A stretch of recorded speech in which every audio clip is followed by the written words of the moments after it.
Happy Thursday. Welcome to another episode of Adam versus the Man. Got a big news block to catch up on today, and I've had a few requests.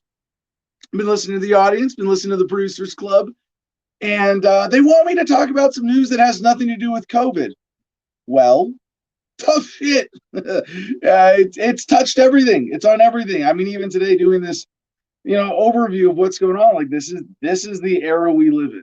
Yeah, you can create your own space outside of COVID, but even that is going to be affected by it. It has become the dominant social phenomena of our time, possibly our generation. I hope not. I hope the wars are more important than Corona when all is said and done.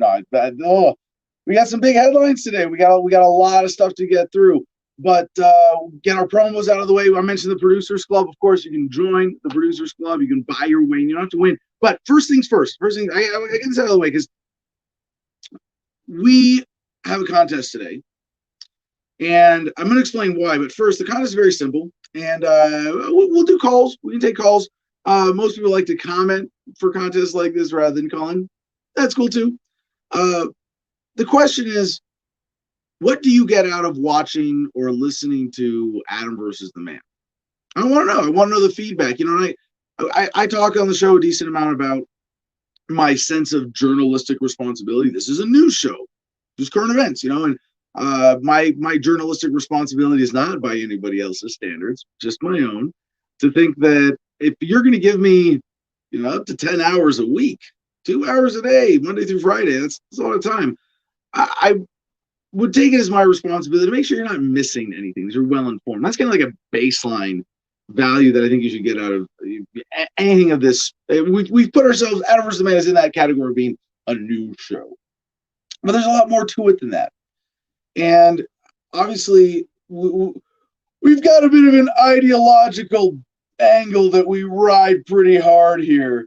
And and I don't have to tell anybody who appreciates this message what it means to be a libertarian, someone who believes in freedom, to be an activist motivated by a sense of injustice and a desire to do something about it, to end the institutionalized coercion and criminality that we live with today.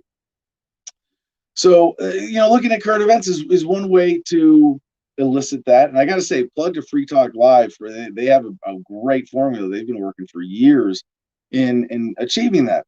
And I take a lot of inspiration from my friends Ian Freeman and Mark Edge. So if you want more content like this, Free Talk Live, I think, would be the possibly the next best thing.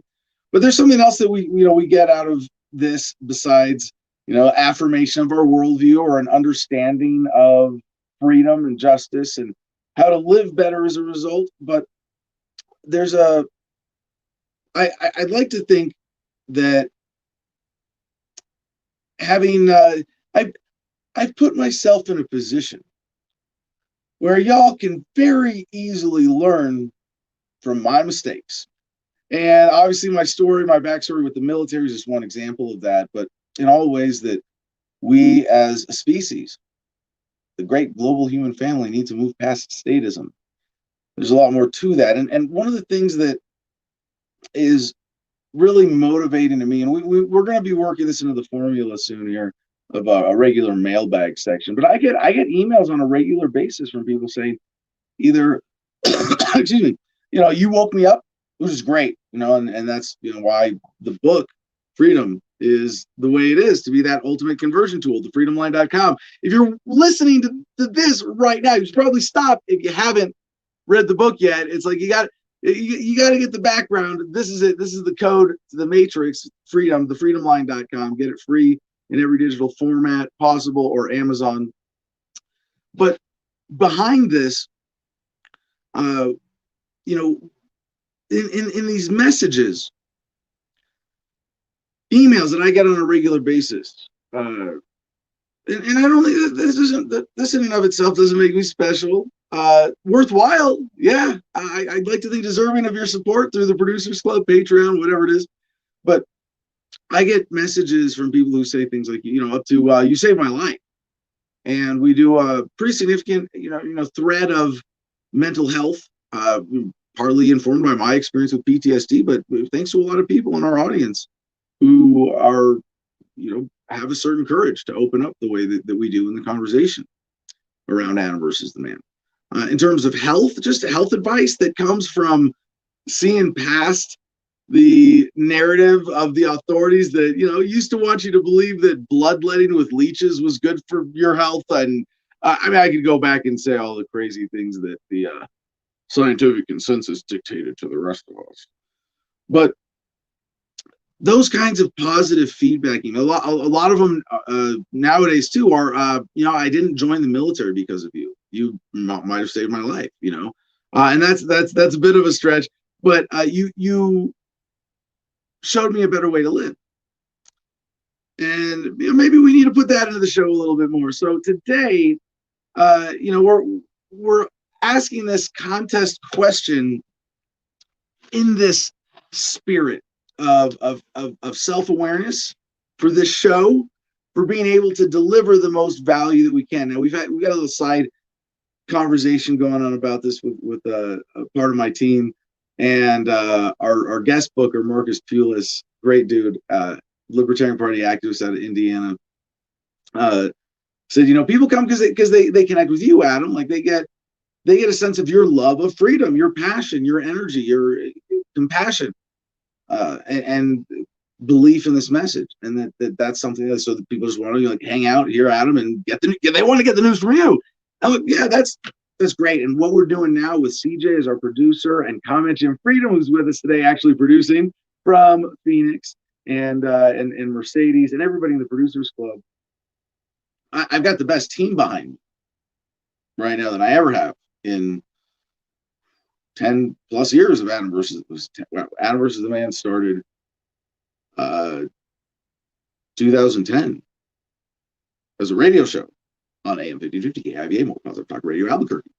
And since then it's been quite a ride. But yeah, 10 fully. Wow, I should probably look up that date to see like what's the Adam versus the Man is 10 years old. Yeah. Excuse me. But yeah, what was it? It was 2000. Not even, was it 2010? Yeah, so late 2000. I was running for Congress in 2010. New Mexico's 3rd district, the northern third of the state. And after the primary, which would have been middle 2010, yeah, I think we missed it. Yeah, we definitely, well, now we could celebrate the birth. Well, that's the birth of it. We missed Adam versus the Man's 10th birthday. I'm not a sentimentalist. It's just fun to point these things out. But yeah, it was, it would have been, I think, July 2010. Someone go back, look at our YouTube channel that we're not using right now, youtube.com/Adam Kokesh. You got to be plugged in, you know, you got to be active and engaged as the audience to support this message, to make shows like this possible. I'll say this every time it comes up, whether it's me or someone. Like if you're listening to me right now, well, first of all, if you're listening to me right now, share this, give us a share. If this message, if this format is worthy of your time, it's got to be worth sharing. So people being active and engaged over the years, you know, have made this show possible because we don't have the same kind of corporate sponsors and all the benefits that go with being the mainstream media. And maybe we need to use a more precise term for that, but the sellout media. So this month, December, I'm taking the time to, as much as I can, focus on leveling up Adam versus the Man. Now that we've got this incredible formula and team. Oh, so what Marcus was saying, excuse me, and forgive me if I, but you know, on the show, I think my greatest sin of a broadcaster here is starting sidebars and never coming back to the original point, right? How's that for a sidebar? But Marcus said that, you know, people connect for that, and it's the censorship that is preventing Adam versus the Man from reaching as many people as it used to. Social, and I'm like, I'm not going to sidebar on that right now. Gosh darn it, there's, whoo. Well, I'm grateful to have CJ being the one playing the victim card for me. And yeah, well, we are a victim of incredible manipulation, censorship, fraud through YouTube monetization. And it really is, one thing to say, well, if we got a fair shake, we'd be doing better. Well, how do we beat the censors? Maybe we just have to make the show that much fucking better. What we've been doing is great. Adam versus the man. Adam rants and reads the news, and come hang out with crazy Uncle Kokesh. And yeah, we can have fun with that.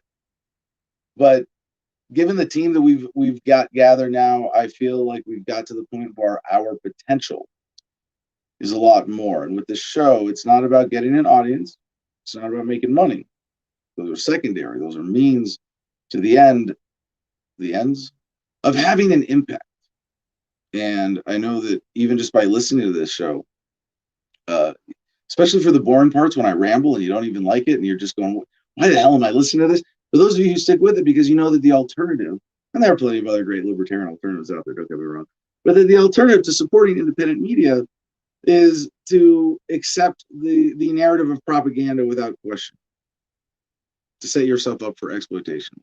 So to reiterate, today's contest, and I don't know if Jim wants to take callers while he's producing, but he's going to be watching comments at least.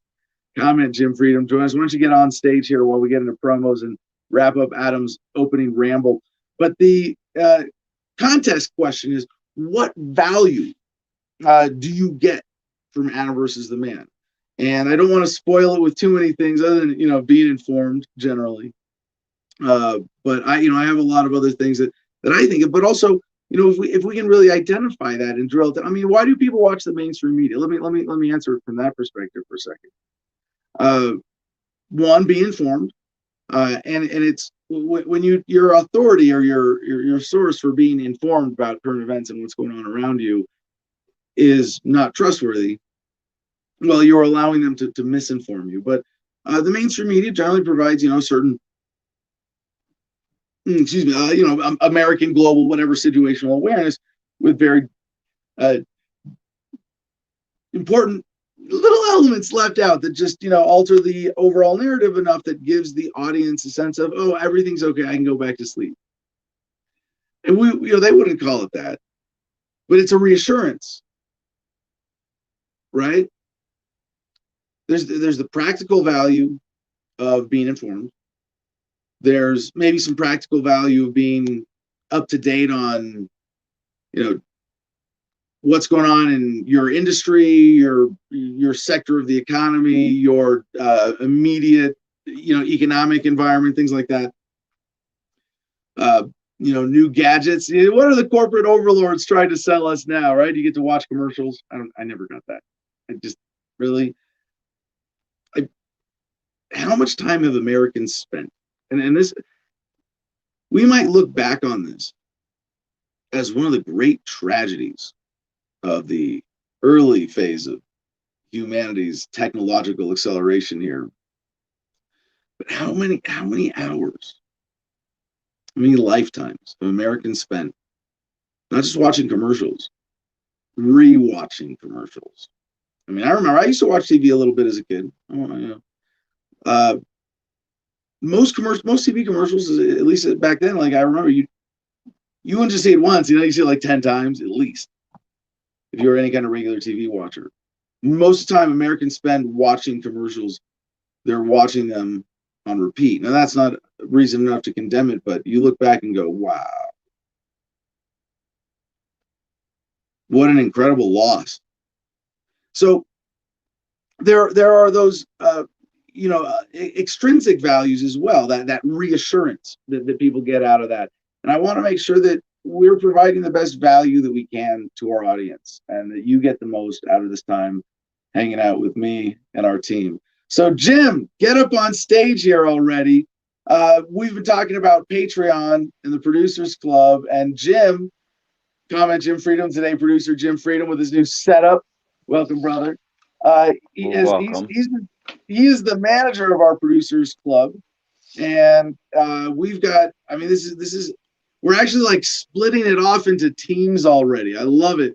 But we've got Telegram. I don't mind plugging. This is not a paid promotion, but Telegram, cool app. We manage a lot of groups out of there. I do most of my team organization conversations, work groups, projects that run out of Telegram just as a messaging service.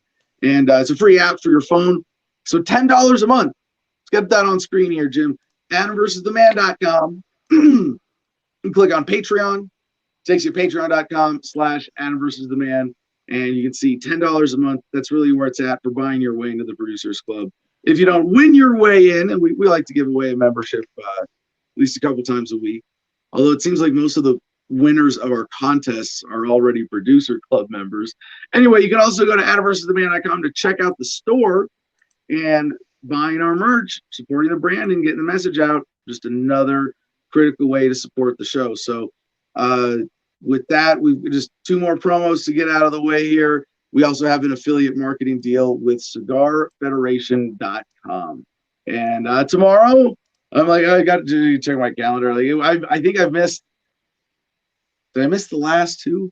I have nothing on my calendar tomorrow other than the show. To me, like, so yesterday. Oh, yeah, like yesterday, I had 4 interviews, 3.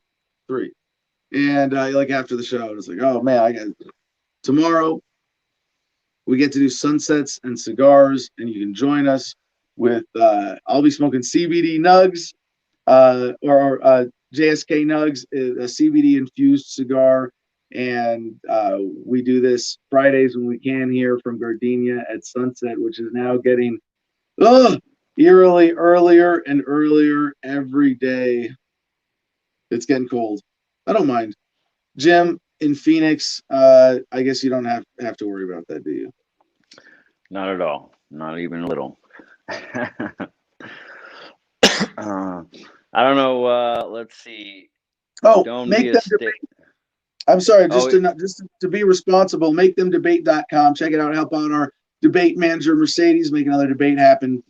And about the Garden of Freedom, if you want to be involved, follow us on Instagram at the Garden of Freedom. Okay, I think that's it. We're done.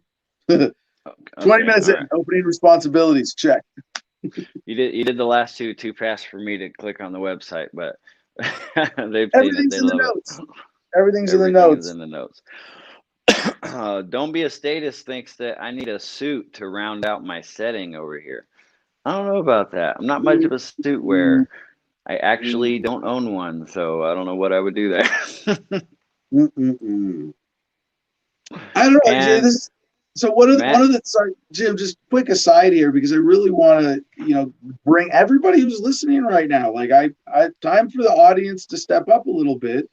As I'm I think step up with me, step up with us, the core team, and get that kind of feedback and input and ideas. And I want to be, especially at least with today's show, a little more open to and encouraging of that audience feedback.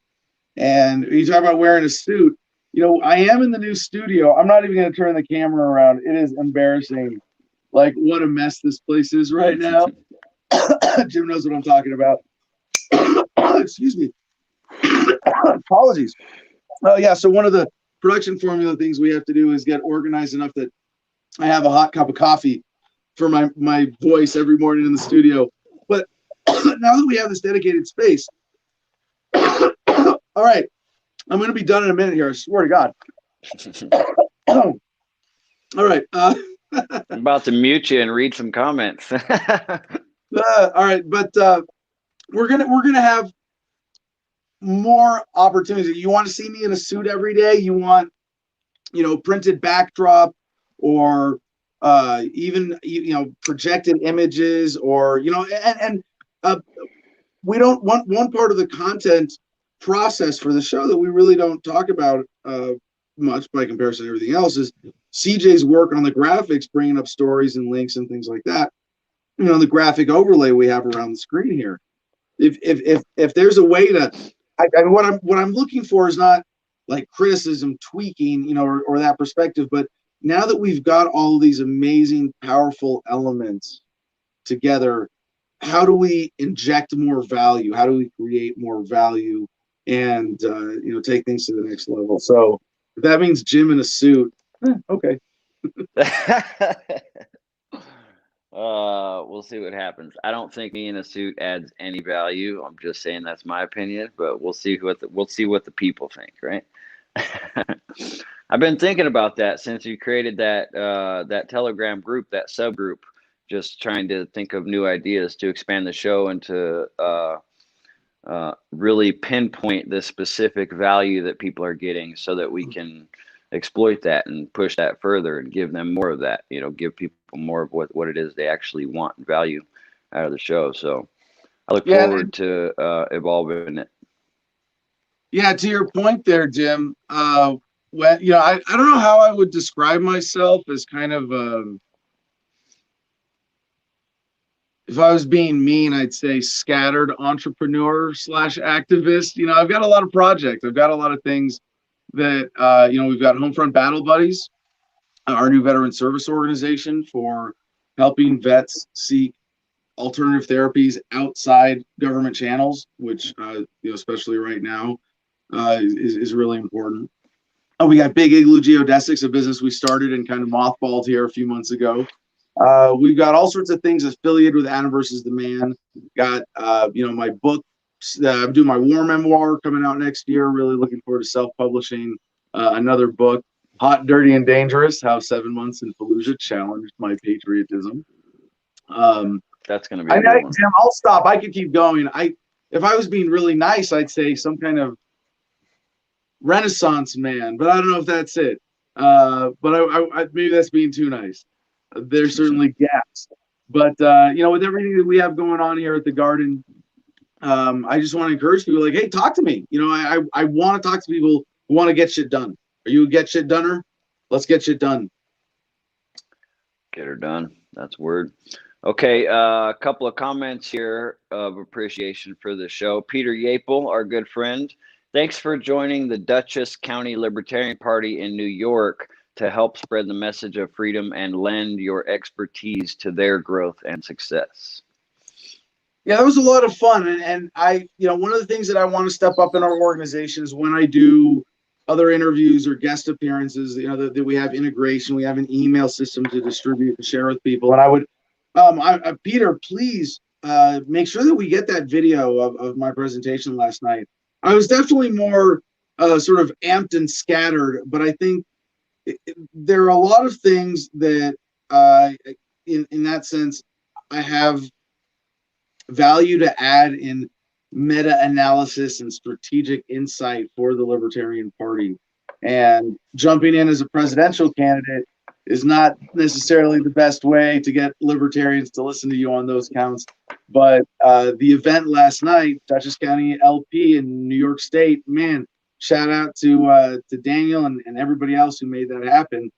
It was a really fun experience, and just being able to listen in on a Libertarian County Zoom call meeting and then be able to speak to that group directly and say, these are the most important ideas of mine that you might be missing that are going to radically improve your life. And we had a lot of fun with that yesterday. It was a really good conversation about localization and messaging and party strategy and analyzing. Anyway, I'll leave it at that. It was a lot of fun. Stay tuned for the video. I promise eventually we'll get that up on my social media. Whether they'll show it to you is another story, but yeah, stay tuned. Absolutely. Fina Benone, before I get to your comment really quick, she was our winner yesterday for the Producers Club, and she even confirmed that she hadn't won before. But I didn't receive the email. She might have missed that part. So Fina, please email me, jim@thefreedomline.com, and we'll get you set up for yesterday's winnings, get you in the Producers Club. So on to your comment now. It says, this is the only daily news by a libertarian. All news has a spin. The libertarian view is not represented in mainstream media. That's why I watch you. I like the guests too. Well, Fina, thank you so much for that just direct feedback. And if we in this conversation decide that we're trying to provide value in too many other ways, we might decide that we want to focus on current events analysis, commentary, and not talk about lifestyle or philosophy. And I doubt that's the case, but that might be the way that we go with this. With 2 hours a day, 5 days a week, we can cover a lot of ground.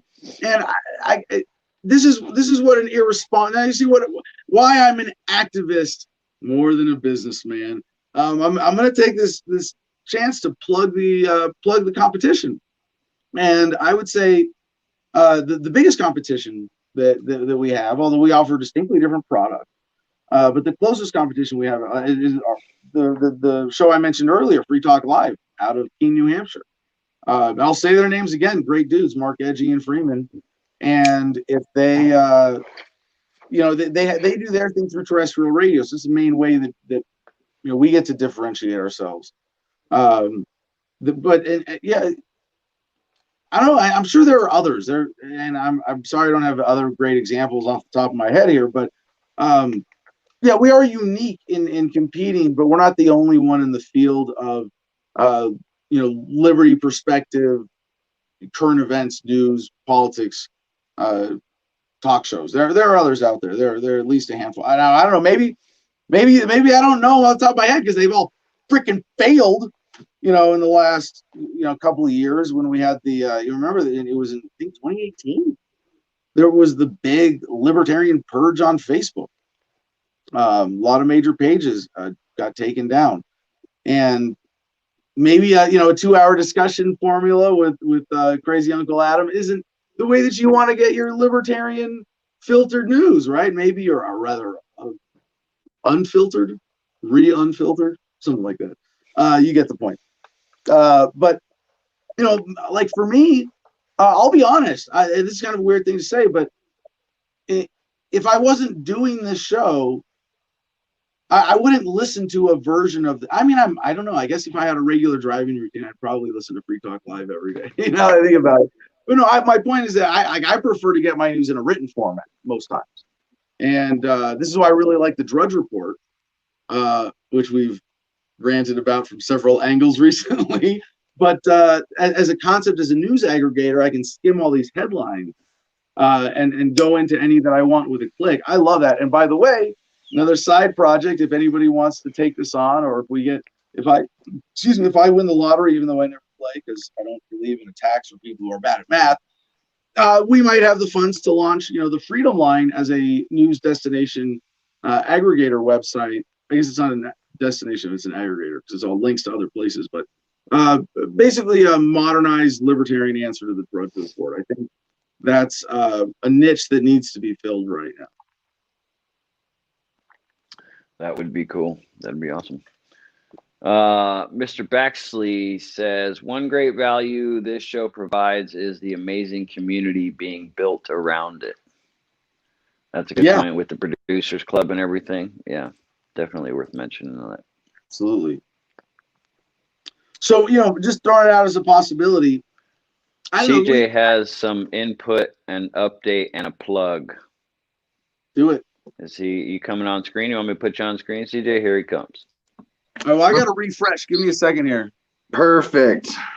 Good time to refresh. Good morning, gentlemen. Good morning, Gardenia. Oh, man, I am having the shittiest technical difficulties this morning, Adam. My apologies for dropping the ball here with apparently the choice in shitty internet. I don't know. I normally don't get this issue. Yesterday we had Cash Jackson call in. My internet got stupid funny. Then this morning I did a broadcast with Cash Jackson, and my internet got stupid funny, and now it just doesn't work. So I got my brother-in-law on it. We'll figure out what's going on and try to get that up. But I do have an update about this contest here. So our Producers Club is a very cherished part of the show. That's where we give you access to us. That's like you can pick our brains. We can take your input and your criticisms and your compliments. So for the answer for what you value in this show to win it, I think should be you should at least be calling in to win something like that. So just saying, there should be a link Jim can throw out there, and I don't think we should just let somebody walk in with a comment. Although they are pretty nice this morning. So again, call in. CJ, thank you for all that, man. You've put in so much time to the show this year.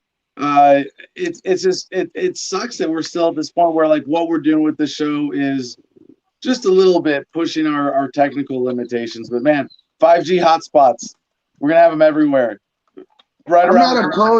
not opposed to higher speed internet. I mean, I have really good internet when it works. You'll have a backup. You'll have 5G as a backup. You'll have redundant internet connections. Like it's no big deal. But hey, got a question for you, Adam. This is coming from a friend of mine. Wants to know if you would do DMT with extraterrestrials. Obviously. Well, there's a few things that need to happen before we get to that point. Would I do DMT? I've done it a couple hundred times. Check. Right. Would I do DMT with aliens? Okay, so I'm not going to sit here as some kind of skeptic conspiracy theorist and say that aliens don't exist. Of course they exist. It's just a matter of how close they are to contact and things like that. But if they got here and they weren't trying to bomb the planet, yeah, let's smoke some DMT. Why not? But then also they have to be biologically compatible with the DMT in order to smoke it with them. So there's a take a bit before we get to that point. There's on that note, there's at least a 50% chance that I'm an alien and we've smoked DMT together. So, dang, check. All right. Well, all right. So yeah. So my internet. Well, I don't know. I won't have anything really going for that. But also, I am just to let you guys know, and doing a morning broadcast Monday, Wednesday, and Friday with Cash Jackson, his show, and he wants to, thank you and for letting me make all my mistakes over here on Adam versus the Man, so I don't fuck up over there. So I look forward to that, and he looks forward to building this network and hopefully maybe even working between the two shows to help cross promote some things. Awesome. So CJ, from what you said earlier, mentioning the contest, I just want to make sure that it's not just the question is not just what value do you get now, but what value do you want to get? How could we adjust the formula with the elements that we have, the team, the effort, the energy, resources to provide better value for you, the audience, or other people even? If you say like, hey, Adam, if you just did a 10-minute, workout segment every show, you get 1 million more people and they don't. Just for the record, we are open to Wednesdays where Adam just does the news while doing fitness. So, like, he'll have to report a story while doing exercises. I'll do anything that doesn't compromise my integrity and is authentic. But Absolutely. I've said this. Those are the only big constraints. Other than that, like, yeah, you want me to run around naked, light my hair on fire, more people wake up as a result. I'm not doing this to look good or feel good. I mean, I feel good because I know I'm doing the right thing and living well, living by my values. But I'm not like, you want me to see if we were on YouTube? Done. If we were on YouTube, Adam, technically we could say, hey, if you want to do for this show only a super chat where you have me do something silly, goofy, or whatever, for whatever, the more money, the more game I am. I'll be your Huckleberry, but they took away that ability there. But yeah, I mean, I don't know. What do I get? I would just say I get a lot of value out of this show because it gives me a goal each week, and each day, and each show, and I appreciate the people in the Producers Club because it is where we can always be ourselves, take criticisms, but we know that the show is it's pretty important to us if we're giving our time like this. Of course we're giving a part of ourselves, so why not be active, engaged, and be a part of it? Don't just watch it, be a part of it. And I think it's a lot of people don't realize you can go from being in the comments to being on the show real quick. So I think that's another value that has helped ward off some of the unnecessary trolling. Maybe, who knows? But hey, it's a show that I love producing. So you can't just walk into the Producers Club. So today I would just ask, if you do want to get in the Producers Club, click the link, join the show, and tell Adam why you like it. Awesome. And that's all I got. Don't be a status. Fitness Wednesday news must be in a unitard, a la Richard Simmons. Yeah, you lose. Yeah, That Mr. may States that is may already lose us in the viewers there. Yeah, that was just to laugh at. All right.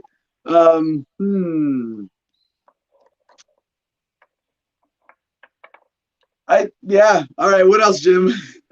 Let's see. We got another one from Ben Althoff on Facebook. Freedom in Colorado now. These scum have gone too far. I'm in a small town and can't buy groceries unless I comply. We need strategies here. Yeah. So if you will join me I'm always inviting you to get inside a part of my head, to be a part of a bigger conversation, kind of meta-analysis of things, if you will. Let's go on a journey together this month around with Adam versus the Man, to level it up, to see that we can make it all that it can be. And we are going to be asking, I want to start with what value, how can we provide value, how can we be of service? And the next question, I think, is, like, how do we beat the censors then, right? How do we actually, practically make it work? But then we're going to start getting into the bigger subjects and strategy, as well as we make the show prominent enough to be a platform to interact with other content creators, not just with like make them debate, but there's a lot of potential there. So yeah, keep it coming. We're gonna get this conversation at least one day a week for the next few weeks. We're gonna be getting deep like that. Awesome. That'll help. Okay. Well, I got some links set up if you want to do some news. If you want to fulfill our journalistic responsibilities after we get our heads right. Shit, are we doing that? Is this still a news show? I thought this was just a navel gazing show. All right, let's do some news. Yeah, we got a big block. See, well, CJ wanted to challenge me yesterday to see how many news stories I could get through in 10 minutes. I don't know. I didn't line it up that way, but I think let's give this a shot here. Little variation on the format. For today's COVID block, yeah, you didn't think you were going to get away from it, did you? We start with ABC7.com. Couple arrested for boarding San Francisco flight to Hawaii after positive COVID-19 test. The man and woman are residents of Kauai who tested positive during pre-travel screenings prior to their flight over the weekend. Now, just to be clear, deliberately exposing someone else to a virus without them knowing about it, or if someone requests you to wear a mask around them and you say that you will and then you don't, you're a dick. You're violating someone else's rights and committing a kind of fraud, right? I am still of the firm belief here, analysis-wise, that this is hugely overblown, but that doesn't mean you can violate anybody's individual rights, either to protect them from the virus or to set their own standard of risk, but you don't get to do that for other people. And now we're starting to run into some of the hard limits that government is trying to impose, violating individual rights. And the way that you see this being enforced now is something that we're going to keep covering. So I actually have a flight for a deferred honeymoon to Hawaii scheduled for the first 2 weeks of January. I take 1 week off for the show, true honeymoon time with the missus, my queen, and then I'll be doing the show from Hawaii for 1 week. So we'll be letting you know like what's going on with this particularly interesting travel hotspot that has been economically decimated, and right now seems to be struggling to try to let people back in. But to the hypocrisy of this, we go next to the Austin American Statesman, statesman.com. Austin mayor stressed residents need to stay home. He was vacationing in Cabo at the time. Yes, in early November, as health officials warned of an impending COVID-19 spike, Austin Mayor Steve Adler hosted an outdoor wedding and reception with 20 guests for his daughter at a trendy hotel near downtown. I mean, we can keep going with this, but the hypocrisy, we go back to Pelosi at a salon in San Francisco, to Trump and Pence and all these other arrogant pricks. Gavin Newsom in California, the governor. The hypocrisy here knows no bounds. And I would like to think that there's a lasting impact from these kinds of stories and sharing these incidents where people go, these people are full of shit. They're not only with this racket of coronaphobia, and maybe calling it the corona racket or the Karen racket is a better term than to call it a hoax, because a hoax would suggest it's sort of like fabricated from whole cloth, and certainly elements of what we've been told are. But all the profiteers of the racket,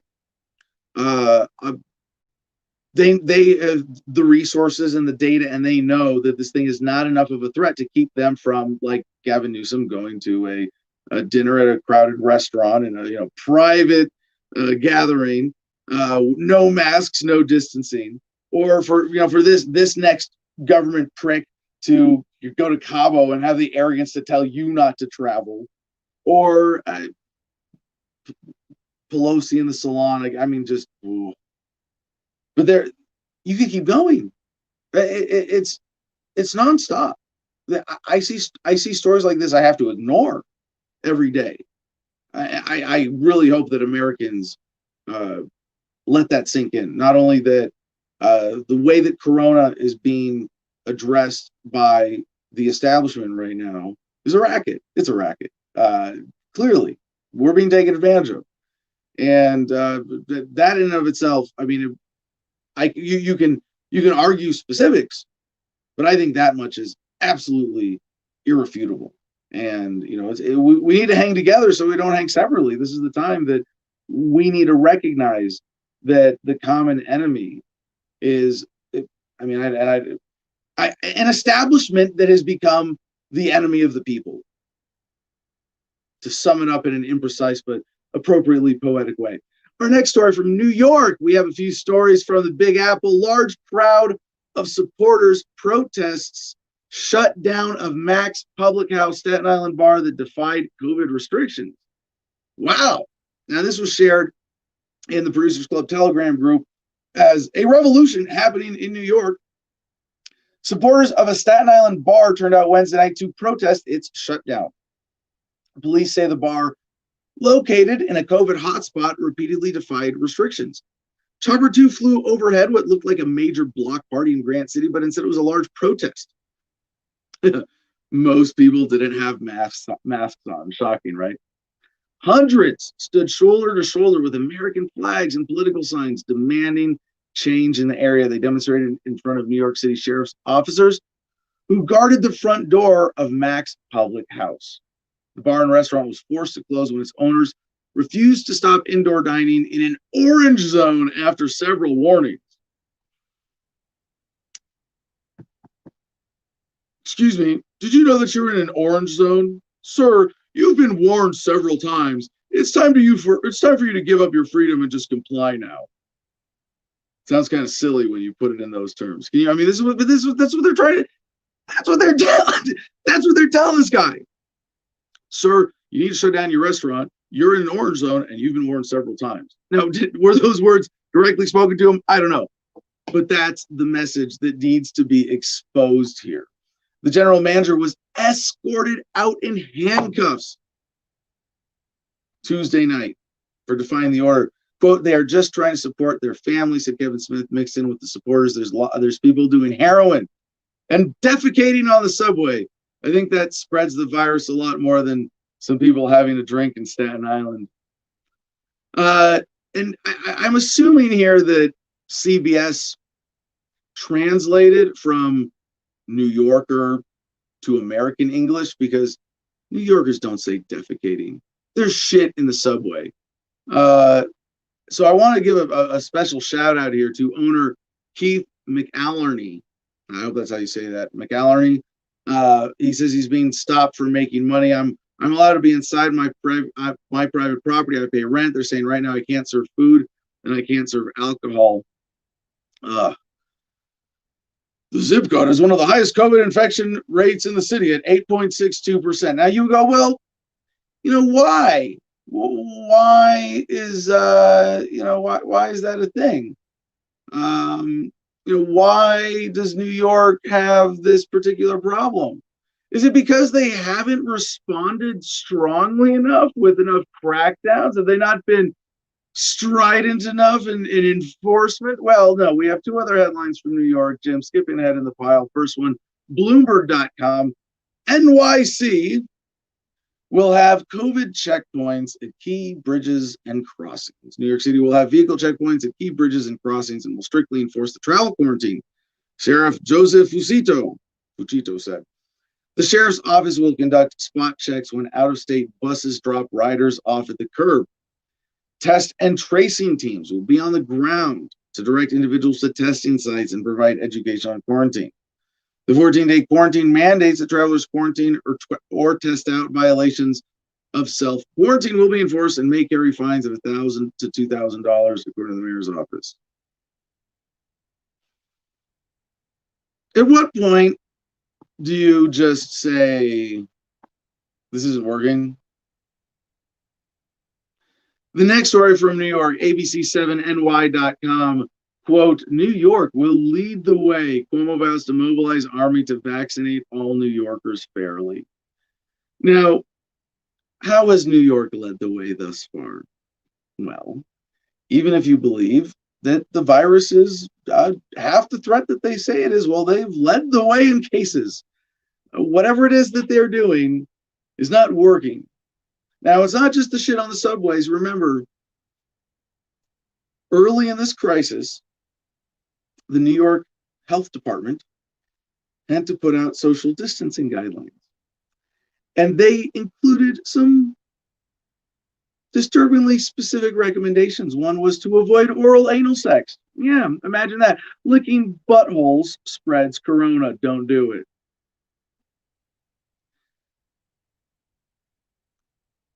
How fucking poorly have you failed in educating your citizens if you have to be that explicit with them like a bunch of butthole licking children? How has New York led the way? Cuomo vows to mobilize army to vaccinate all New Yorkers fairly. Governor Andrew Cuomo made a promise that New York will do a better job than all other states in the nation to get its residents vaccinated.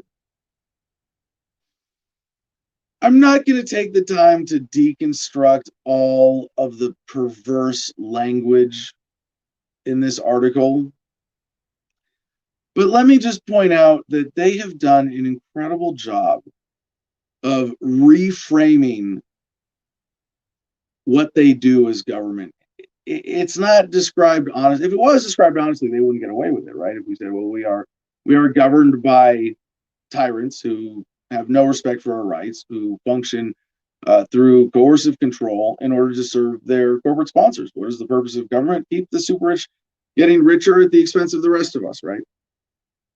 So what this, even in this first sentence, it's like if you have someone who steals your lunch money every day at school, and he brags and gets you to fight back less because he's convinced you that he is taking your money more efficiently than the other bullies.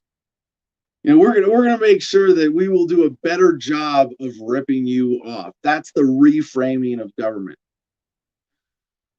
Cuomo spoke from Riverside Church, that iconic destination on Claremont Avenue, on Sunday morning, vowed not to allow the injustice to continue.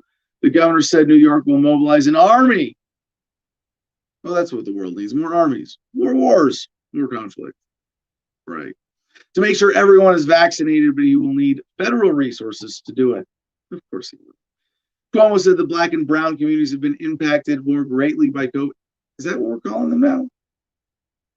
Capitalized Black and brown, undercase or lowercase c in communities. Black and brown, okay. Black and brown communities have been impacted more. And by the way, I'm not disputing this racial disparity narrative at all. It's clear that one of the things exposed by COVID is the racial inequality in regards to a lot of things that intersect with health.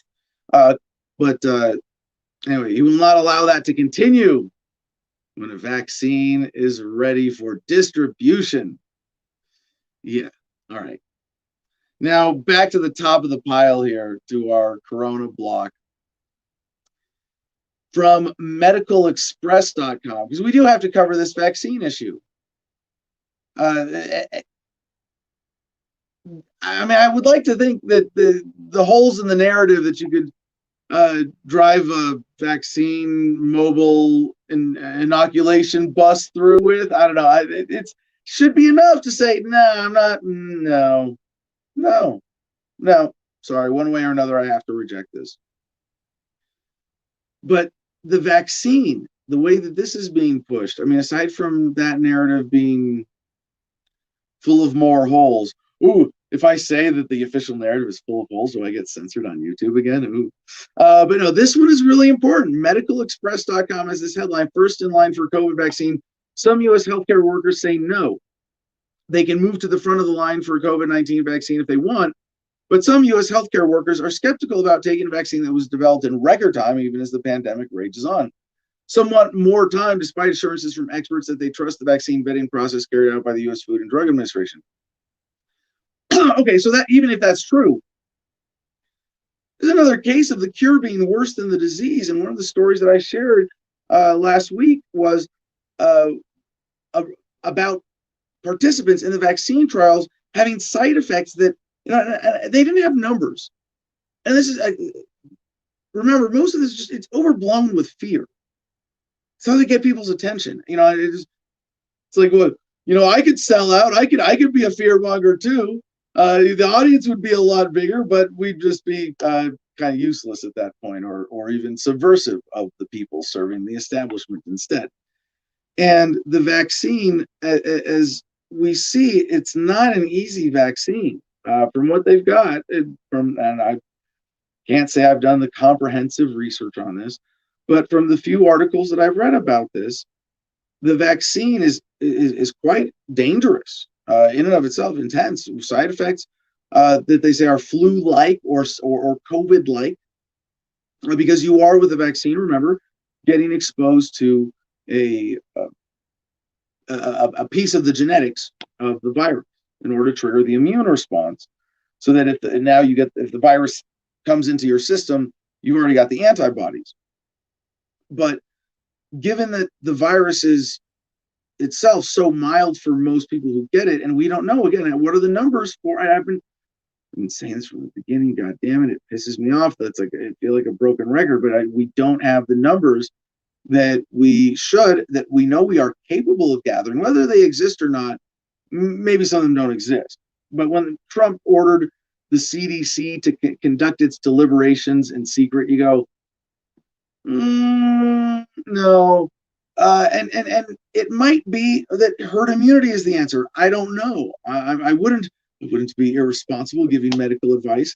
Or that there's some other general approach to this along those lines. Maybe even instead of a vaccine, being exposed to the virus itself in a controlled environment, you have better safety, or you're more certainly protected. And this is what Thomas Massie shared, and I don't know a source on this, but that we have from the virus being out for so long. We know that we have a bit of a longitudinal study, so to speak, where after 8 months, apparently you have 99+%, and this is at least. I have some theories about how those numbers are being skewed, but long haulers, there's a lot of misrepresentation, and if you take out, here's the big number. What's the denominator? How many people have gotten the virus or been exposed to it and had 0 symptoms? Because I might, and I don't know whether I have the answer to this question about what would I rather, because I'm middle-aged, so I like to say that I'm young, but I'm relatively young and healthy, at least by COVID standards, and I have no relevant health conditions for this. So I have a little hay fever. I haven't heard that mentioned as a factor. But Actually, I've gotten over most of that with immunotherapy at this point. But the vaccine now is being pushed as as something that's safe. And I know for certain. So would I rather get the vaccine or get exposed to the virus? I think in my case, and for most people, getting exposed to the virus would be safer. I don't know that. I'm not saying that as a scientific fact, but I'm fucking pissed that I don't know that decisively, because there's been so much manipulation of the data. There have been so many lies and exaggerations and things being misreported.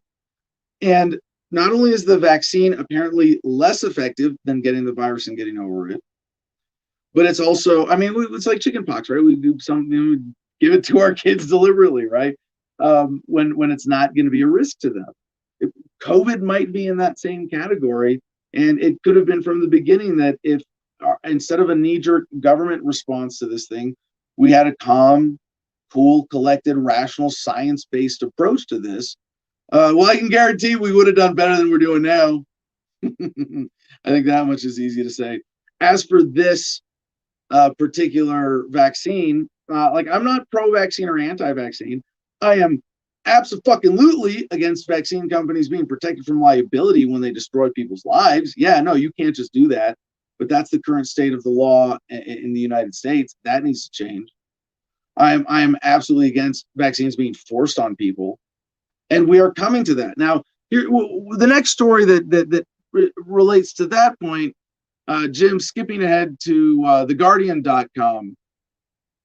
Are they going to be able to get away with forced vaccinations? I think they have better mechanisms. Now, bear with me for a second here, because there are some people who have gone to that extreme of, well, this is all working towards forced vaccinations. Okay. But if they could fool you into taking the vaccinations instead of forcing them on you, it's a lot easier, isn't it? That's better for business. And if they start forcing them on people, there's going to be some backlash, some inefficiency. And they probably won't even get to as many people being vaccinated by force as they can by deception. If you can trick, bully, cajole, deceive 97% of the population into taking the virus vaccine in a way that they think is voluntary and by their choice, that's much better than trying to force it on people and having more holdouts. And if with the libertarians who get this, if we're only, or I shouldn't say it's only a libertarian thing. There are a lot of there are plenty of other government skeptics out there, not quite firmly in our camp, who see this.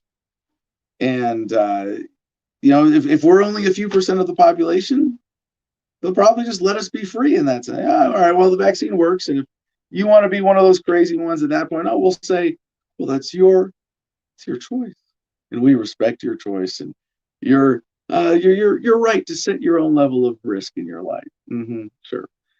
The next story here from The Guardian: Qantas boss says all international travelers on airline will have to have vaccination. Oh, we're not forcing it on you. We're just not going to let you fly. Oh, you didn't know that was a privilege and not a right? Well, welcome to the world of government-run airports and corporate oligopolies in the skies. Yes, they can do this, and this is the kind of thing you're going to see more of. I think this is a pretty safe prediction, that the bullying, cajoling, incentivizing, and things like that. Now, you might say, well, Adam, it's a private company. No. Well, first of all, it's publicly traded, I believe. But in a world where fascism is the norm, frankly, Mussolini defined fascism as the merging of corporations and the state. Can you really identify a government anywhere on earth that doesn't have some at least slight level of corporate favoritism? No, of course not. And certainly with all these major airlines, these are not products of the market. These are products of government. They're embedded with government. They're empowered by government. They're protected by government.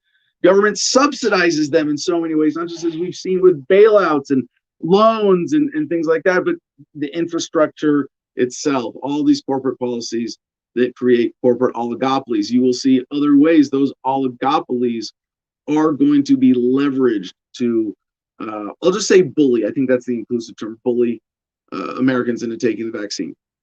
Next, from HeraldMailMedia.com, will vaccine nationalism rear its head? Britain may be a test case for months now. Public health experts have fretted about the phenomenon of vaccine nationalism, countries loudly touting their own efforts to fight the coronavirus pandemic, sometimes at the expense of worldwide cooperation and coordination.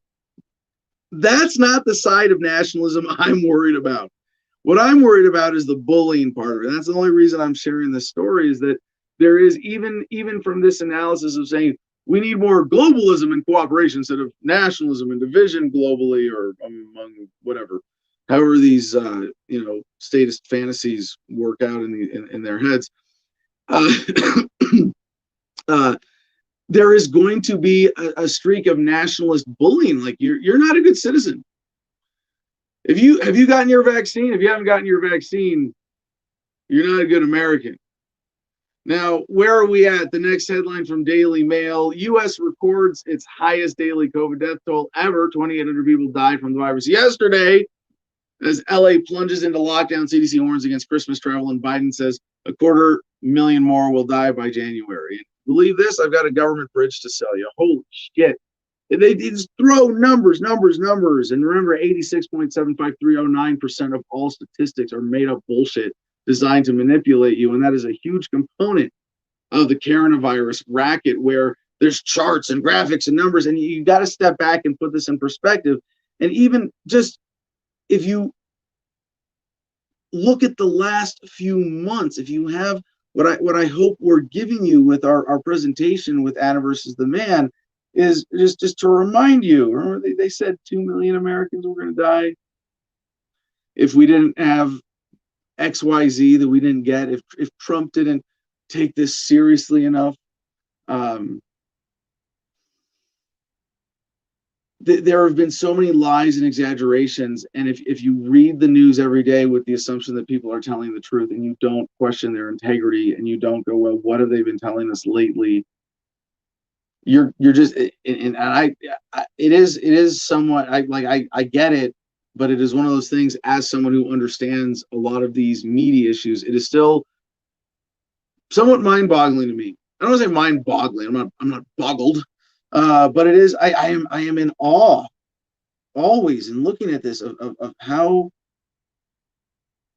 much people fall for the mainstream media racket. Next headline: CBS, Los Angeles mayor orders residents to stay home as city nears devastating tipping point. Yeah, stay home. They're at a kind of universal stay home order in some places with this. It is really disturbing. Quick note about some of the financial stuff, and we covered the story yesterday that, oh, surprise, surprise, a lot of Trump companies and Kushner-run enterprises benefited from COVID bailout loans. But first, another, I've said, this is just not so much, and I told you so, because it's not that, but I've been, Trump said, I think it was in March or April, that a lot of restaurants were going to close, but don't worry, they'll come back under new ownership. Fascism, right? And yeah, define words, please. The merging of corporations in the state, it's impossible to deny with a straight face in America today. But I've been saying that you're going to see more of this, that the commercial real estate crisis is going to affect this, that it is going to lead to massive consolidation. Again, the purpose of government, keep the super rich getting richer and the rest of us getting relatively poorer. Foodworldnews.com has this headline: Wendy's makes a bid for nearly 400 bankrupt restaurants. Yeah. Along with a group of selected franchisees, Wendy's makes a bid to purchase nearly 400 locations out of bankruptcy. Yeah. I don't think I need to go any further with that story. There are more examples. There will be more. Now, just taking a quick peek beyond our own borders, and we do make a concerted effort to make sure that while this is an American perspective, that we are seeing ourselves as part of the global human family. And North Korea, yeah, North Korea. Who is North Korea in your family? The homeless one, right? Or whatever it is. I don't know. The redheaded stepchild. North Korea. This next headline from NBC: North Korea executed people, shut capital. South Korean spy agency says. Kim Jong-un has also banned fishing and salt production at sea to prevent seawater from being infected with the virus, lawmakers were told. And it's funny to see Western media wringing their hands over this, like, hey, this is what happens when government is out of control. Don't mind what we're doing over here, encouraging our government in every way to get out of control with all the ways that it's taking on new powers under the coronaphobia dark cloud over everything. Now, one other fun headline, studyfinds.org. Like, I think about this, like with the headline with LA, when they say universal stay at home is now the thing. Sit down, shut up, stay home. I think about that network speech, the famous Howard Beale that we've done in various ways on the show. But the world around us is getting smaller, and we say, just leave us alone in our living rooms, give us our TVs and our steel-belted radios and our microwaves, and we won't say anything. Just leave us alone. Well, I'm not going to leave you alone. I want you to get mad. Right?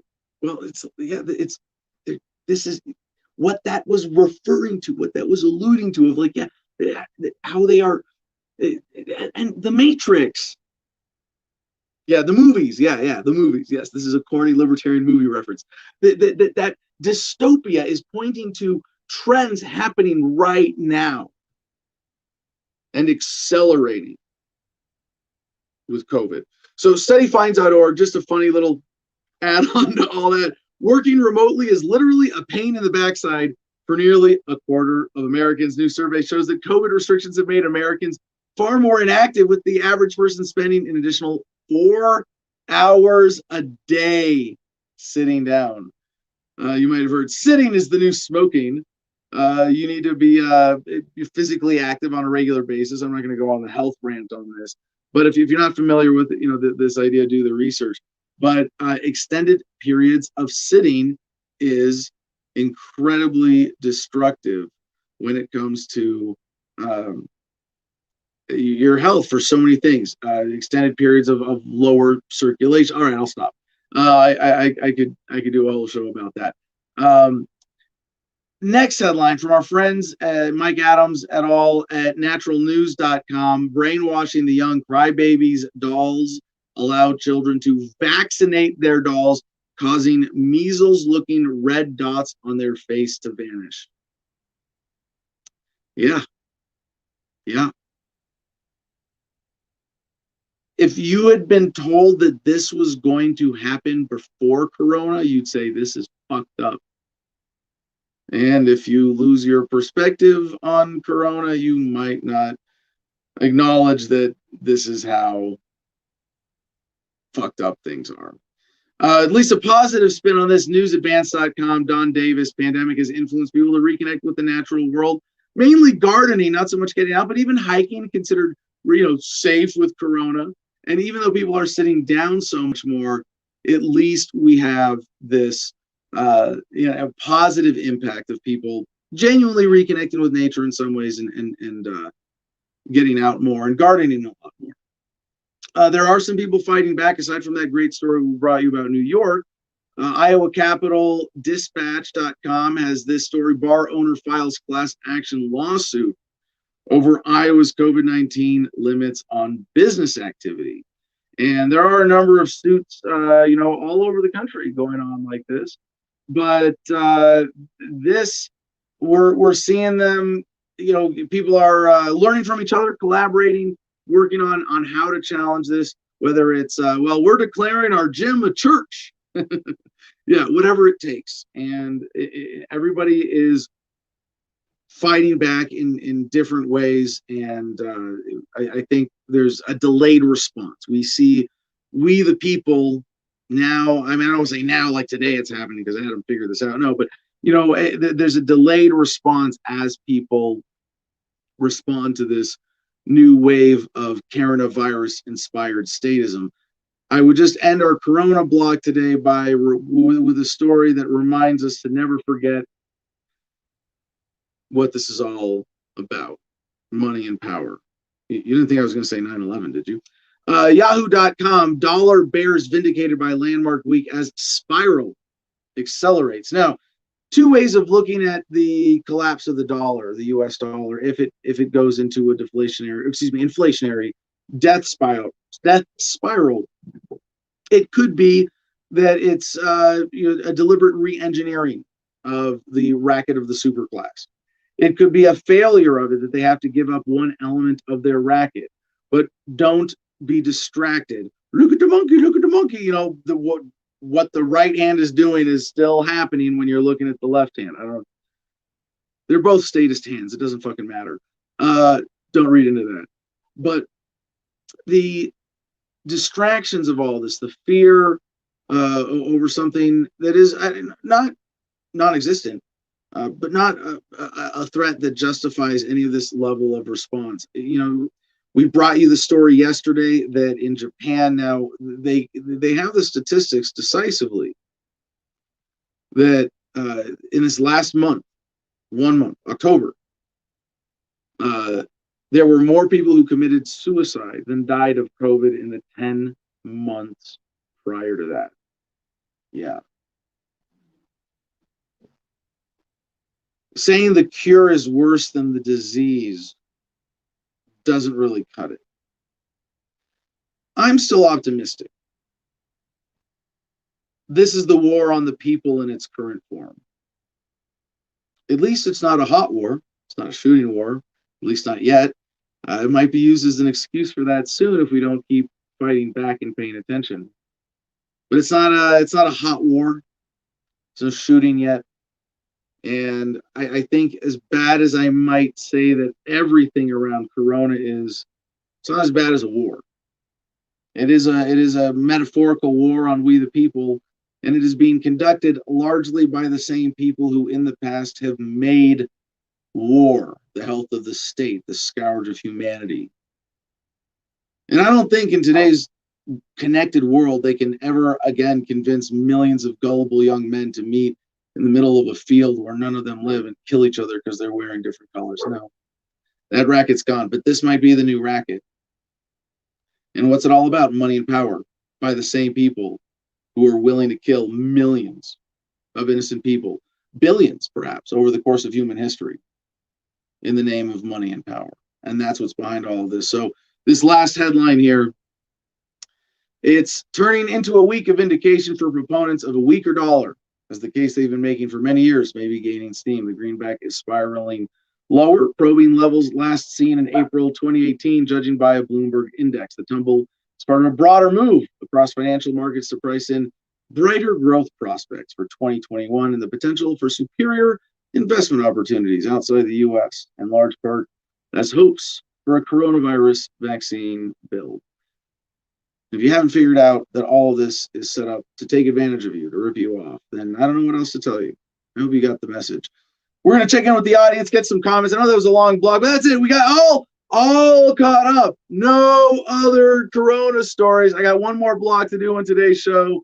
Maybe we can take some callers, we can get to some comments, and I can refresh my phone because I've been flying blind this whole time. I hope Jim's been doing well with the graphics. The next headline we're going to get to, actually, I apologize. Shit. It is COVID related, but we have a little drug block. Yeah. Cannabis shows potential to help and harm in coronavirus cases. Experts explain why. Fun story. We'll get to that after your comments. Jim, vamp for a second for me. What's going on? All right, I'm back. Hold on, I figured it out. All I got to do is click out of Chrome and back in, and my screen refreshes. So there you go. Oh, that's awesome. That works perfectly. The worst story that we just covered through that, I'm glad that I had all of them ready too, by the way. I did fine. I think I saw CJ in the backstage there giving me claps and everything every time I was playing it on time. So that was good. Yeah. And I jumped around a little bit, somewhat intent. I had them lined up perfect. And then it's December. It's Adam versus the Man reformatting month. And, I'm doing some different things with my personal process too. And I actually screwed up looking at my browser. I was like, that's not the next story. And then I sort of jumped back with the narrative. I think it all tied together well. That might be the best Corona block we've done. Yeah, it was a pretty good one. I enjoyed it. Mary Wildfire wanted to ask did you see the video of the little girl smacking down her doll for not vaccinating for COVID? Yeah, that was exactly my sentiment when that first read that comment. That's a whole nother level of sad and horrible.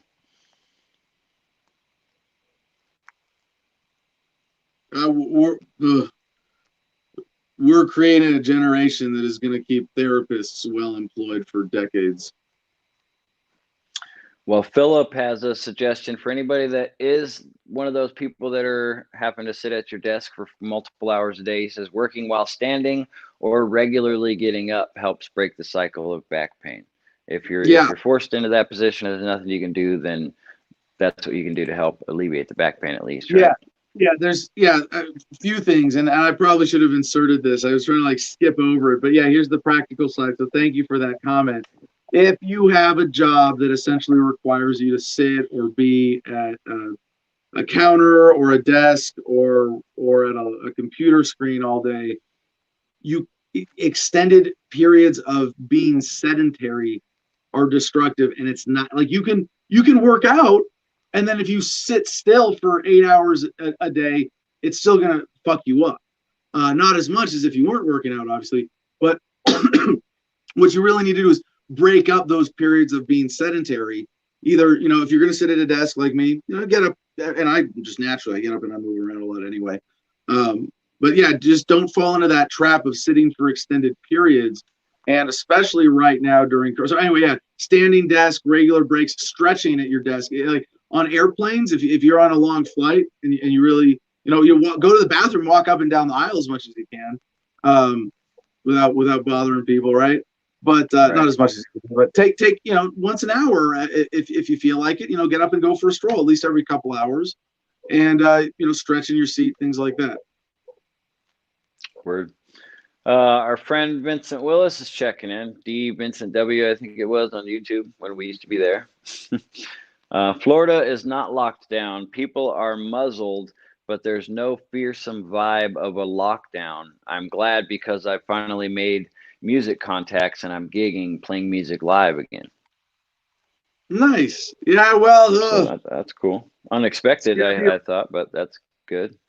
It's gonna be a while before live music becomes a thing the way it was. Give me a second, Jim. I got dogs barking.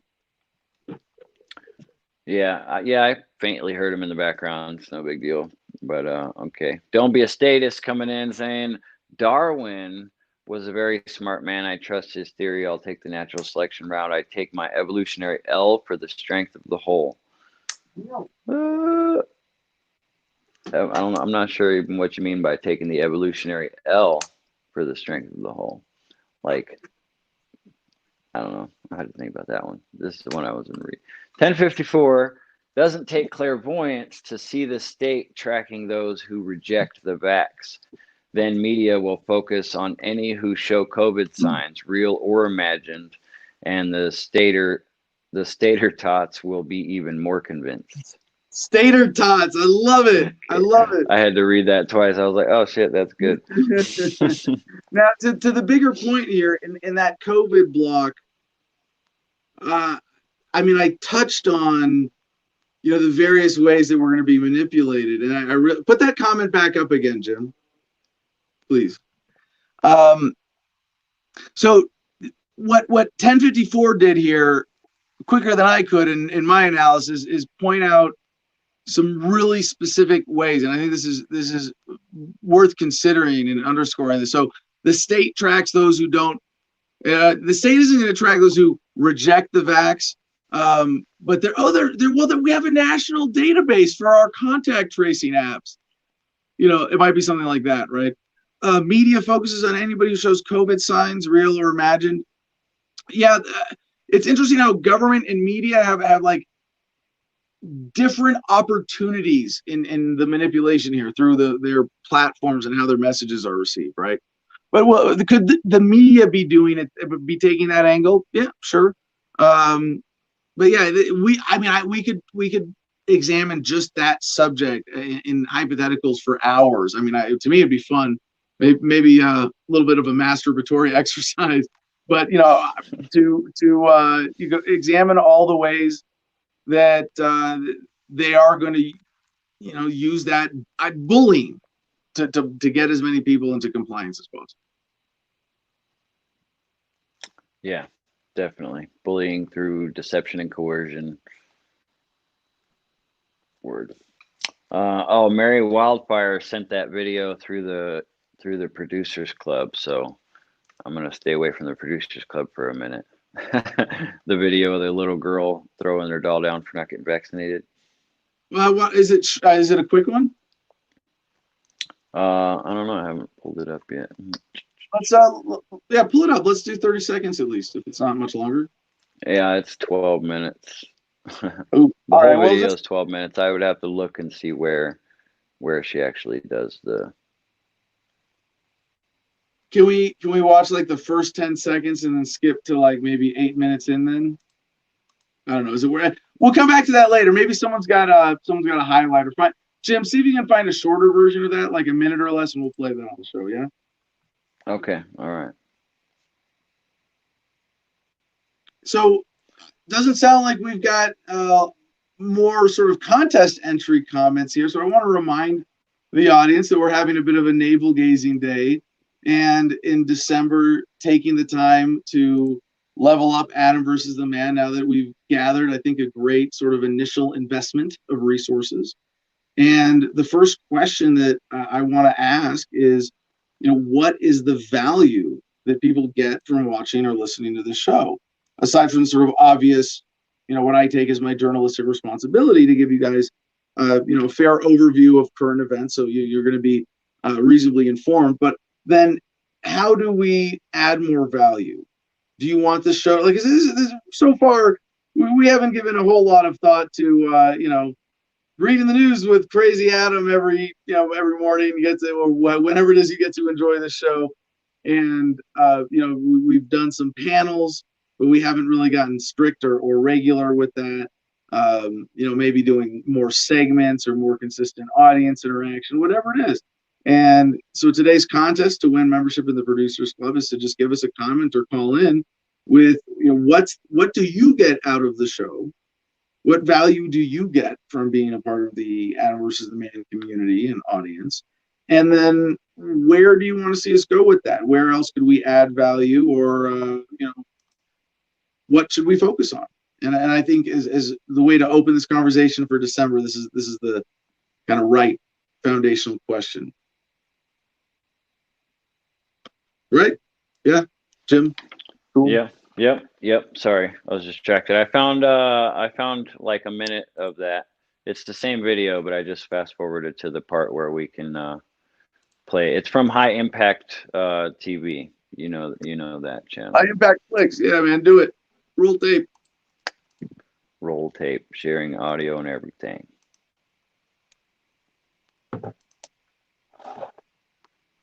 Yeah, watch this. What happens next? Now he gets medicine to help him with coronavirus. Oh, great. And, so did he actually have the virus? I think so. Okay. And over here is the regurgitation station if he needs to vomit. Oh, I That's see. the medicine. Okay. Now we need to get him a Pfizer vaccine. Gosh, you don't wait. God, look at this. They used this little girl. They manipulated this little girl to be a spokesperson for Pfizer.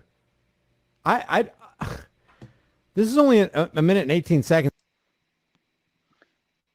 That was the. Keep going. Sorry, I want to see the next part. But I'll just say, okay. I think so. I mean, I think the guy's asking, well, did they get the virus and immunity, and they're still getting the vaccine, or And her response there was just moment of the year there, babe. Really. Moment of the year. I think so. Yeah. Okay. But can we see? I just didn't want to get in trouble for playing too much time of somebody else's video. Is that a thing? I don't know. Or would it be up to High Impact to complain about it? If we played, wouldn't they be happy? Gets the revenue from today's show, let them have it. Let's do the next minute of that. I liked his commentary. Although one thing I will say, spokesperson for Pfizer is slightly sensationalistic, but the core of what he's saying is 100% true. Yeah. Well, she specifically said Pfizer. Yeah. She said him by name, so I think that's why he's saying that. Like a little girl knowing the name Pfizer. I mean, obviously she was coached for that one, which is ridiculous, you know. Yeah. But and by the way, this is bigger than Pfizer. Right? Yeah. True. Yeah, you're right. And I need a regurgitation station after this. I don't even know where to go from here. If you have kids, especially if you have kids, you don't even need kids to identify the manipulation of a young mind. She's very articulate. I don't know if they've given her a script. I don't know if this is rehearsed, but gosh, some of the things that she's gone over here is pretty interesting. It's time, do you, Saoirse? You're ahead of the game, so does he like... He's not participating, so we're going to have to knock him out. What kind of message is that? Oh, you don't want to participate in the worldwide VAXX program? We're going to have to take care of you in a violent way. Tony's having a rough day at the clinic. Okay, so you've knocked him out. Now we need to just check if he's still with us. Okay, that's a good... Yep, he's still with us. He's still with us. Okay, this is great. This is the story of survival, isn't it? So what happened? Wow, there's a lot of psychological operations. Wow, this is a story of survival, isn't it? Now he gets the Pfizer vaccine. Bang. Okay. And now he has to stay in this pod for the next 87 days. That's a serious quarantine. Because there's a backlog with the HSE. Oh, I see. Okay, I love that. Yeah. Okay, so you're going to leave him in there for 87 days. Okay. And according to the Department of Education, schools are safe. Whoa. All right, Jim. Wow. Help me figure out at least one more thing here. What's the context of this? Because I didn't get it from the visuals there. Well, I think it was just let me go back 1 second to look in the background. Yeah, it's like a morning show, and they just had some child on because they thought it would be adorable, or it's Christmas. There's Christmas in the background, so it's like a Christmas special of some morning show. I don't know. I'm going to need to read more about that one, apparently, because that's horrible. I mean, there's so many layers of that, you know, knocking the thing out, not hitting the thing with a hammer because he wasn't participating. And then the reaction to say, let's see if he's still with us, you know, like, oh, did I accidentally kill him? Make a joke out of it. I don't know. The whole thing's disgusting to me, in my opinion. But, you know, what do you think? If you are considering a career path right now, if you're, you know, late in high school or in college, consider mental health therapy, being a therapist. It's gonna be a good field of work coming up here. When this cloud passes, there are going to be a lot of psychological scars and traumas and conditioning to be worked through. Oh, yeah, a lot of those kids, hopefully that girl included, are eventually going to realize that they've been used and been manipulated and been lied to. And, you know, what's that going to do to them when they come to that realization? Horrible. Well, you know, Jim, that's what I hope is the big silver lining. And I haven't said this for a while, but the big question that I don't know the answer to, that I feel like is one of the, you know, motivating ones for me right now, is, do we come out of Corona, the crisis, however you want to whatever you want to define it as, do we come out of it with positive or negative momentum? And if we, as a species, and this is why I say it's so important for we the people to write the story, not the criminals. And if we write the story and we take this as a teachable moment, then we can come out of this with some really incredibly positive momentum. If we learn that government is not to be trusted, if we learn that government is a racket, that the mainstream media is a fundamentally dishonest institution, if we really take these lessons to heart, even just at a superficial level, as opposed to the deeper level that, as a libertarian, I would want to see it analyzed, there's a potential that, and I don't want to say this is the best way, like you don't have to get beaten down to grow back. You just keep growing. But sometimes being beaten down does encourage, growth spurts and possibly moments of self-awareness. And if we can get that, I mean, that's already happening in a lot of positive ways, in a lot of personal ways, and even the mainstream narrative saying, "Oh, well, yeah, people are staying at home more and they're meditating more, and they're learning more and they're changing their routines and they're shaking things up with this or that, or because this main thing has been taken away from them, it has shaken things up in such a way that people are in ways they never would have otherwise taken moments for introspection." I hope we can do that as a species, as a global human family. I don't know if we will, but that's my hope. That's what I'm fighting for right now. All right, so let's just remind everybody, comments. We might take a caller from the Producers Club if there's a good one lined up, but we are giving away membership to the Producers Club today for the best comment, and it could be multiple comments, but the best comment describing what you think is the value of this and what you get out of taking in Adam versus the Man, and what you might want to see change or how we can improve that. All right, so let's get to the rest of our news. We have one more news block, and Jim, I have one story out of order here, but we're gonna do the drug block first.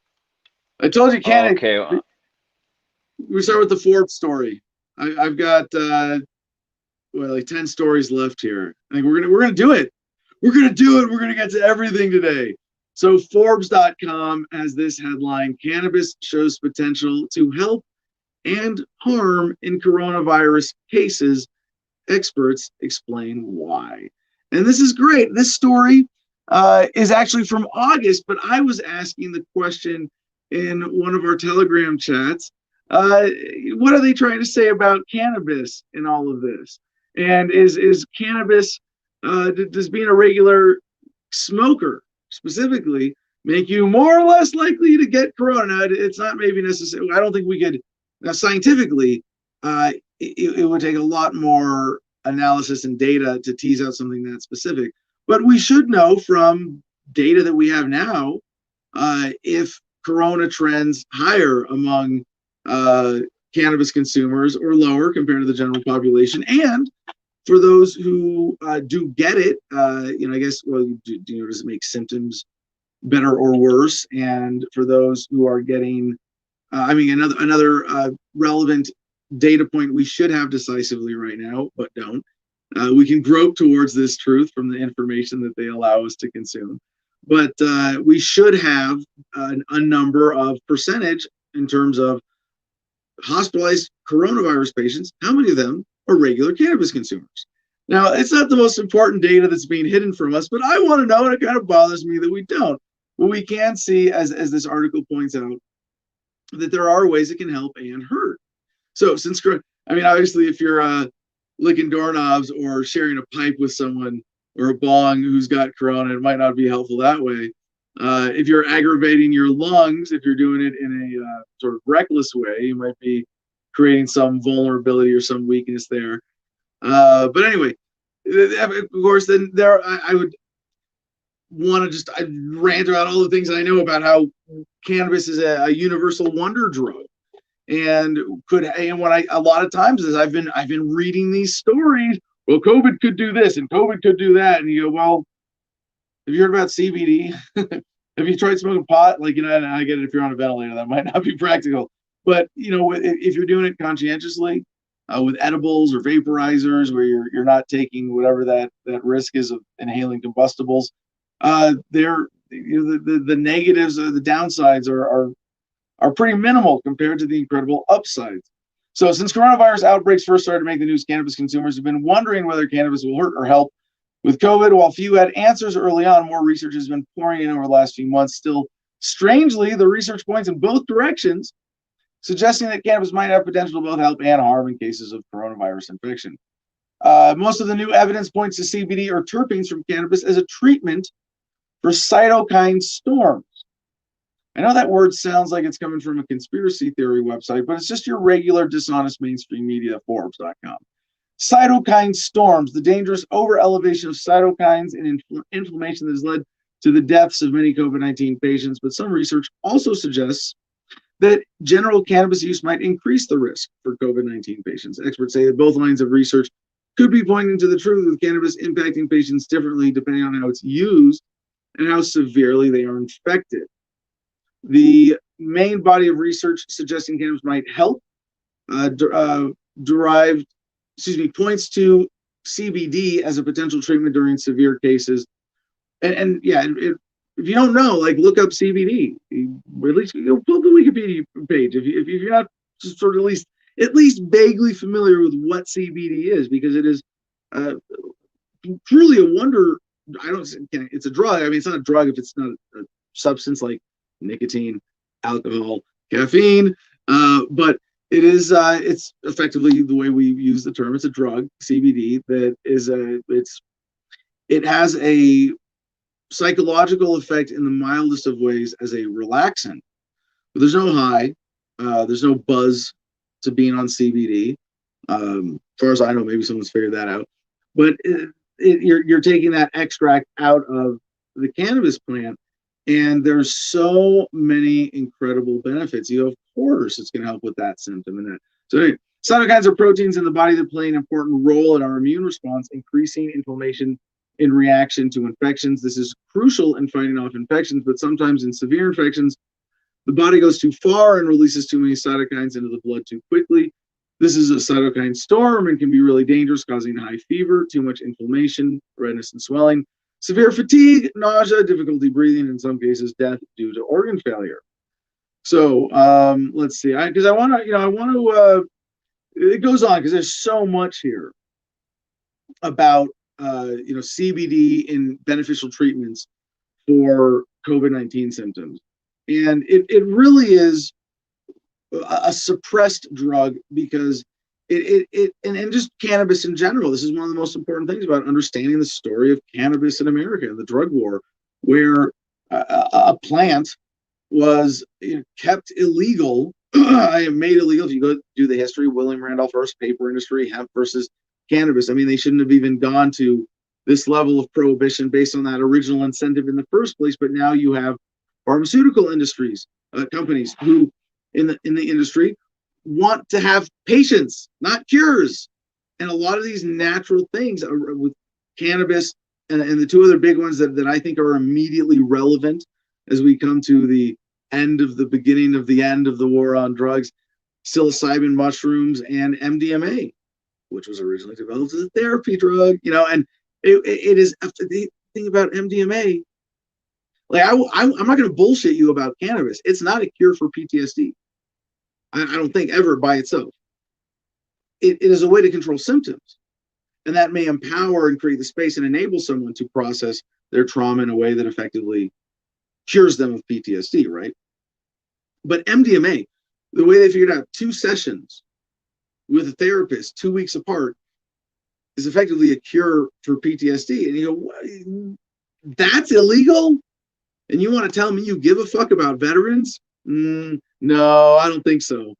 But I want to read this article from where they say, well, because the only thing I can imagine, from my understanding, there are a couple of ways that being a cannabis user might increase your risk of COVID infection or make symptoms worse. And one is if you're being unhygienic in your contact with people who have germs.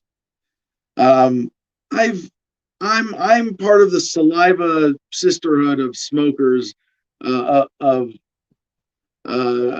cannabis. You know what? I've never used that term. I don't know why I just did. But yeah, whatever it is, like I don't. No, like if you're sick, tell me, and if I get sick, you know, well, I'm part of the global human family petri dish, and there's certain risks that go along with that. You set that risk for yourself. If someone comes to me and they appear healthy and they're not saying otherwise, and I trust them, now share a pipe. You know, I don't make a big deal out of that. And that's my. And other than that, I'm a germaphobe. But then the other thing is if you're gathering or there's other contact, you know, associated with smoking, and then if there's something that you're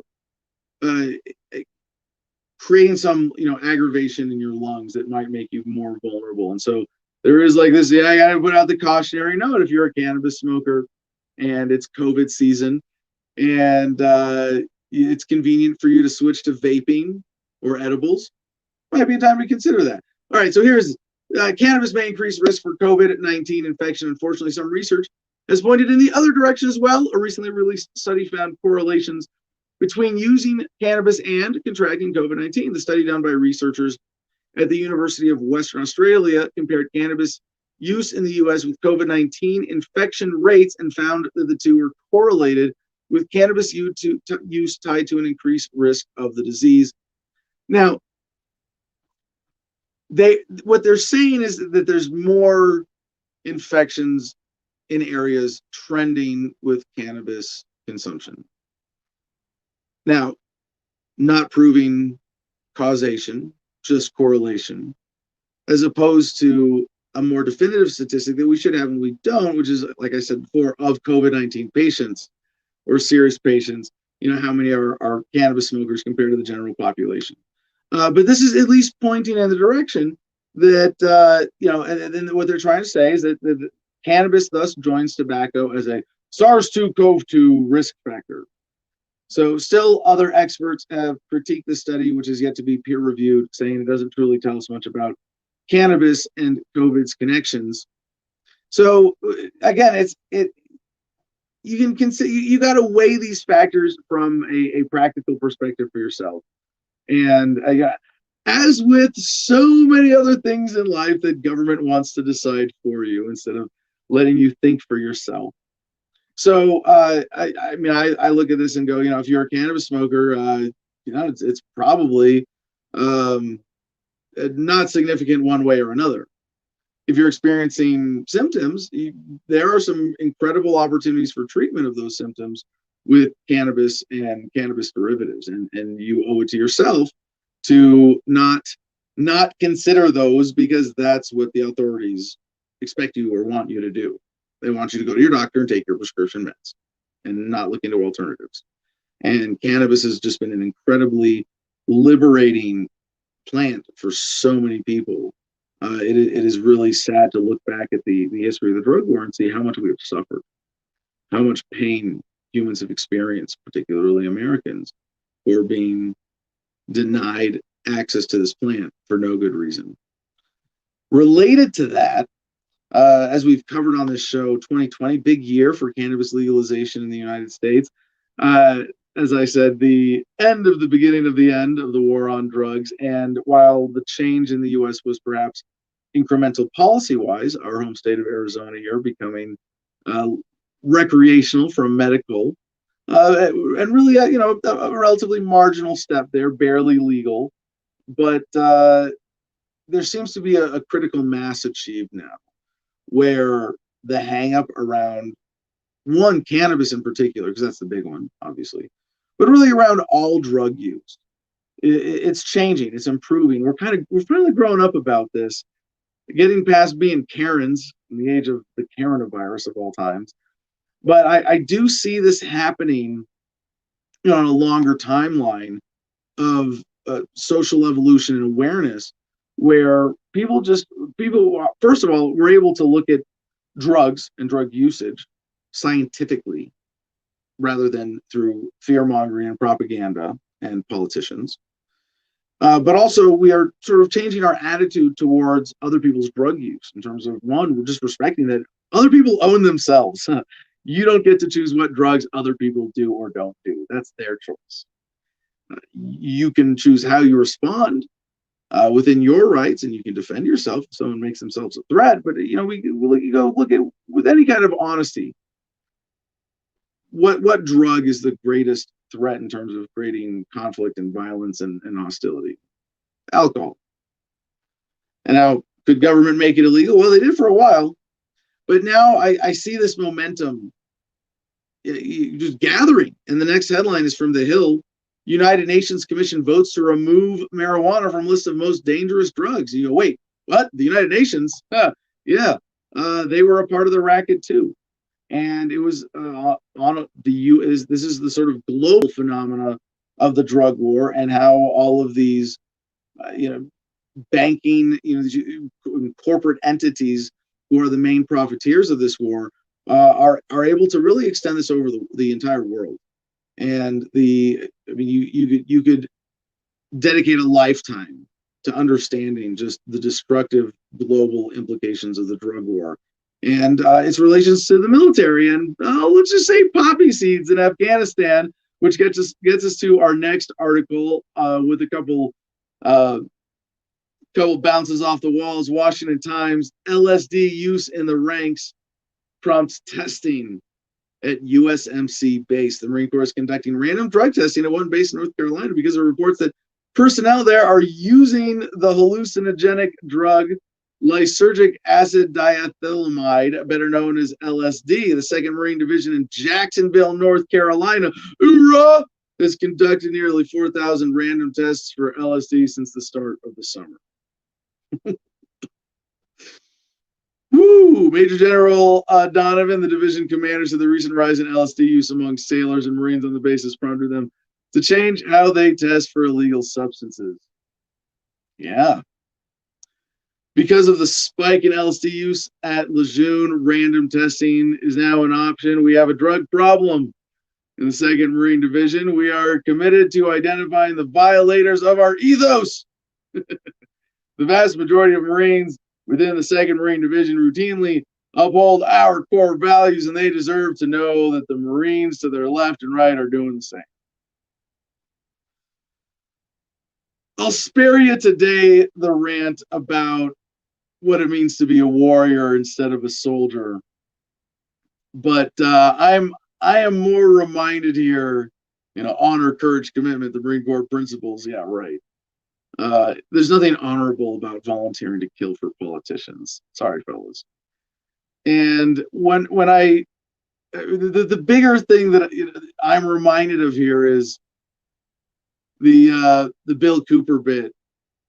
I think it's him, not Bill Cooper. Anyway, there's a stand-up bit, and the guy's talking about doing mushrooms. And he said, I did mushrooms, and I laid in the field, and I stared at the sky, and I had this overwhelming, I'm paraphrasing, kind of injecting my own psychedelics experience into this, but I looked at the world, and I realized that we are all one, and that's such a dangerous idea. If that gets out, how are they going to manage to convince you to buy all the tanks and the guns and the bombs and support the military and the troops and the cops and the politicians? It would be disastrous. We couldn't have that. We'd have peace on earth. And then where would the economy be? Yeah. I hope these Marines are having as enlightening of an experience with their LSD as I did. All right. Now we have a few to skim through here. We are going to get to all of our stories for the day, believe it or not. Let's see if I can keep talking, if I change and I refresh, if it cuts my audio. Anyway, we'll get to that. A few more stories to breeze through here. We're going to check in with Jim, get some more comments, contest entries, and get to the good news. Good news today. AlJazeera.com. Press Freedom Campaign issues monthly list of most urgent cases. This month, One Free Press Coalition focuses on cases of violations against journalists amid the coronavirus pandemic. One Free Press Coalition has launched its monthly 10 most urgent list of press freedom abuses around the world, focusing on cases relating to the COVID-19 pandemic. Each month, the coalition, which comprises prominent news organizations and publishers, including Al Jazeera Media Network, brings to the public's attention the 10 most urgent cases of journalists whose freedoms are being suppressed or who are seeking justice. I don't know, maybe we're going to be on this list soon if we get this lawsuit against YouTube going. We'll see how this goes. Through the years, the campaign had highlighted what happened to Jamal Khashoggi, a Saudi Arabian journalist killed inside the kingdom's consulate in Istanbul in 2018. And I go, oh, shit, here I am whining about being defrauded of money and shadow ban. And it's like, yeah, I'm glad I live in America. There's still places you die for saying what we say here. As well as Mahmoud Hussein, Al Jazeera journalist who has been held without any formal charges in Egypt since December of 2016. A lot more to this if you want to get into this. Link will be in our notes. Another important story we need to catch everybody up on here from NBC. Iran's supreme leader vows retaliation for assassination of leading scientists. Yeah. A day after the dramatic assassination of the country's leading nuclear scientist in a roadside attack, Iran's supreme leader on Saturday vowed to retaliate and pledged to continue Iran's nuclear work. Ayatollah Ali Khamenei promised definitive punishment. In a statement on his official website later on Twitter, he promised to pursue the brutal mercenaries behind the ambush and killing of scientist Mohsen, I need to pronounce this because you might hear this name again, Mohsen Fakhrizadeh. Is that how they're saying it on television? Calling him a martyr, Khamenei praised his, I'm going to try to say his name again, praised his work and said he was one of the country's eminent scientists in the nuclear and defense fields. He added that Iran would continue with the scientific and technological efforts in which he was engaged. So, might be used as an excuse for might be used as an excuse for some kind of escalation of tensions or militarism or international conflict in the future. The Sun, the U.S. Sun, the-sun.com has this next headline. What the zuck? Yeah, I gotta love that journalism there. Facebook, yeah, you went to college for 4 years to learn how to write headlines like that? Give me a break. What the zuck? Facebook's still spreading Holocaust denial posts and groups despite Zuckerberg's ban last month. Facebook has been accused of continuing to spread anti-Semitism despite last month's ban on content that denies or distorts the Holocaust. Maybe out of COVID, we'll learn to question some other official narratives. Now, I get to say this as a Jew. Yeah, no, I'm half Jewish by heritage and ethnicity. It's an important part of my family history. My other half is German, so I'm genetically programmed to be as racist as possible. Somehow came out on the other side. But it's funny, you can't call me anti-Semitic because I'm at least 50% Jewish ethnically, and don't deny that part of my heritage. So this idea that if you question the government's narrative of World War II or the Holocaust or anti-Semitic is fucking bullshit, and it's dangerous. And Germany has had the worst history of this, of censorship, where they said, no, you can't even talk about a lot of issues related to World War II or the Holocaust without going to jail. And what does it say about you when you have to censor people questioning you? You should be questioned. And in the case of World War II and the Holocaust, and I'm not going to get too far into this, but I've done the research to my own satisfaction, at least. If you read the work of David Cole/Stein, there's a great video of him touring one of the alleged shower extermination rooms and exposing that that's not really real. The Holocaust was not the deliberate extermination of an entire people or an ethnicity. It was not the death of 6 million Jews. Yeah, surprise, surprise. Remember, the victors write the history. But it was the death of well over 1 million in concentration camps that were labor camps primarily. And the thing is, they had to put out this narrative of it being an extermination kind of thing in order to justify the cost of the war and the tens of millions who died in the war itself in Hiroshima and Nagasaki and the firebombing of Dresden. there is a wave of revisionism of World War II history that goes beyond, well, they knew that the attack on Pearl Harbor was going to happen. Yeah. And I'm not a Holocaust denier. But what are you if you're not a revisionist? Someone who blindly accepts what you're told and is never open to improving a narrative? Because we make mistakes. Science changes and improves over time. Our understanding of history changes and improves over time.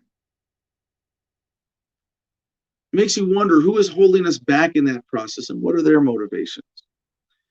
To the article, recent research is said to have found numerous Holocaust denial Facebook pages that were still active as of mid-November. Anyway, one of the reasons I say all of that to set up the story is that there's a deliberate conflation. Oh, by the way, I'm not anti-Semitic because I know the history of the USS Liberty from 1967. If you don't, look that one up. The downing of a U.S. ship off the coast of Israel. But no, I am an anti-Zionist Jew. Yeah, I am against the state of Israel. I am against an ethno-religious state existing as it is today. If it happens voluntarily, I would accept it. I wouldn't oppose it. But as a coercive state like the rest of them, the state of Israel is actually worse than most. And if you don't acknowledge that, you're in some kind of denial about it. And I will say, on behalf of my fellow Jews, or to my fellow Jews, it is really sad to see how so many of us have fallen for the emotional manipulation around the Holocaust and around what it means to be Jewish in order to blindly support the criminal state of Israel, not just in its formation and its expansion and its continuing very existence. It is a criminal enterprise. It is contrary to any legitimate, righteous Jewish values to support the state of Israel as we know it today. So now that that's sorted out, this is according to the markup, which also said Facebook's algorithms continue to promote and recommend anti-Semitic content to people who click on the pages. The nonprofit investigative news outlet said this is effectively creating a network for pushing anti-Semitic content. There's something else that's really dangerous that just occurred to me actually about calling this kind of history revisionism anti-Semitic. It's racist. They're trying to make it seem like they're anti-racist, but they're reinforcing racism because the implication of that statement, that if you point out something historically that might make a group look bad, what you're saying is that you're judging groups inappropriately, unobjectively, unscientifically, and you're unfairly painting individuals with your generalizations. That's kind of the definition of racism, right? At least pretty close to it, which I think is more practically defined actually as the belief of a superiority of a race or hierarchy of races is racism. But what they're endorsing here with that statement by implication is the unfair, inappropriate judgment of individuals by their group membership. A lot of the anti-Semitic content found was said to be connected to infamous Holocaust denial groups that would be likely candidates for Facebook or Target during its hate speech crackdown. Excuse me. Now, this is not an unreal thing. I'm not saying I'm not a anti-Semitism denier because I've experienced it just by and I don't know, CJ, who's been with us now, how many times have I mentioned that I'm Jewish over the last 8 months that we've been doing the show consistently? I don't bring it up much. This is the most I've ever talked about it. But as a result of just being open about it, exactly what I said in this segment, I don't talk about much more than that. There's not much to it more than that. But I get hate mail when I say things relevant to this. Like I get, especially on Twitter. Twitter's great for trolls. I get memes where it's like a body with my face on it being shoved into an oven. People ask me, I'm not even a religious Jew. Like any good Jew, I'm an atheist. No, I'm a pantheist, Buddhist, Wiccan, if you will, hybrid of my own spiritualities. So the conflating these things actually promotes racism, not just in that, fundamental intellectual premise, but also in making it more difficult to directly address real anti-Semitism, because we don't separate it from legitimate historical revisionism. So there's a lot more to the story if you want to get into it, link in the notes, blah, blah, blah. But there is one bigger point that I can't cover this without mentioning. And it relates to what I mentioned earlier, that the victors write the history. Well, if you had just been responsible for a great war with a scale of destruction never before seen in human history, and if you don't actively, preemptively put forth a lie to justify your war crimes, people are just going to look at the truth and they're going to figure it out and go, let's make sure we never do this again. How do we make sure we never do this again? By fundamentally opposing militarism itself. And the mythology of World War II is one of the great underpinning justifications for the current military-industrial complex. The more directly we can confront that, the better. I don't say these things because I want to be right about some esoteric, it's not esoteric here, but it's some random historical point or bring it up for that. But this is a conversation that is long overdue for humanity to start to revise our history of World War II, to understand how it has been perverted by militarism and fed into the general mythology of statism that is still being used to exploit us to this day, as we see with Facebook censorship, the current military-industrial complex, the police state, the surveillance state, all of these things empowered by the mythology of righteous war that goes back in a big way to the Holocaust and World War II. All right, we are 2 minutes over, and I have at least 3 other stories I want to do. Jim, we're going to go over as long as you want, but I'm going to do these real quick and get them out of the way because these can be quick ones. Decrypt.co, PayPal is already boosting Bitcoin trading among users. Survey. Excuse me. Of the 380 PayPal users surveyed by Mizuho, Securities, almost a fifth had traded Bitcoin on the app. Yeah, cool shit. I mean, we just got like 3 good Bitcoin stories. Like, just remind everybody, it's there. Invest if you can. Use it if you can. Support anything that gets us away from the racket of the US dollar system. Another headline from Decrypt.co, Bitcoin's price breaks all-time high. Here's why it happened after 3 years. Bitcoin is back at the top of this time. It's a totally different ball game. The main thing to know, as I understand it, about the Bitcoin price narrative is that while it is at an all-time high, it is much more stable going into it. It is not spiking into the high so much as cruising into it with a lot more backing it up. That's the difference. Look at the charts, decide for yourself. Link will be in the notes if you want to get more into that. Our last Bitcoin story comes from Cointelegraph.com. Venezuelan army starts mining Bitcoin to make ends meet. What? Really? Can't they just steal from people like any other good army? The Venezuelan army turns to crypto mining as the country's economy collapses. Now, this is like, there's so much. I mean, I could do a whole show just like teasing out all of the various dynamics on this. It's a really fun story. Link in the notes. Check it out. But yeah, as fiat currency systems fail, you're going to see governments trying to compete with everybody else to get into the crypto space. The other 2 stories I got there, Jim, were sort of my evergreen COVID stories.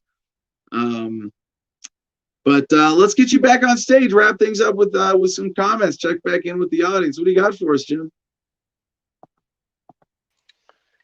Hey, okay, all right. I had those other 2 links ready right here, just saying. I had them ready to go. I had every single one of them lined up.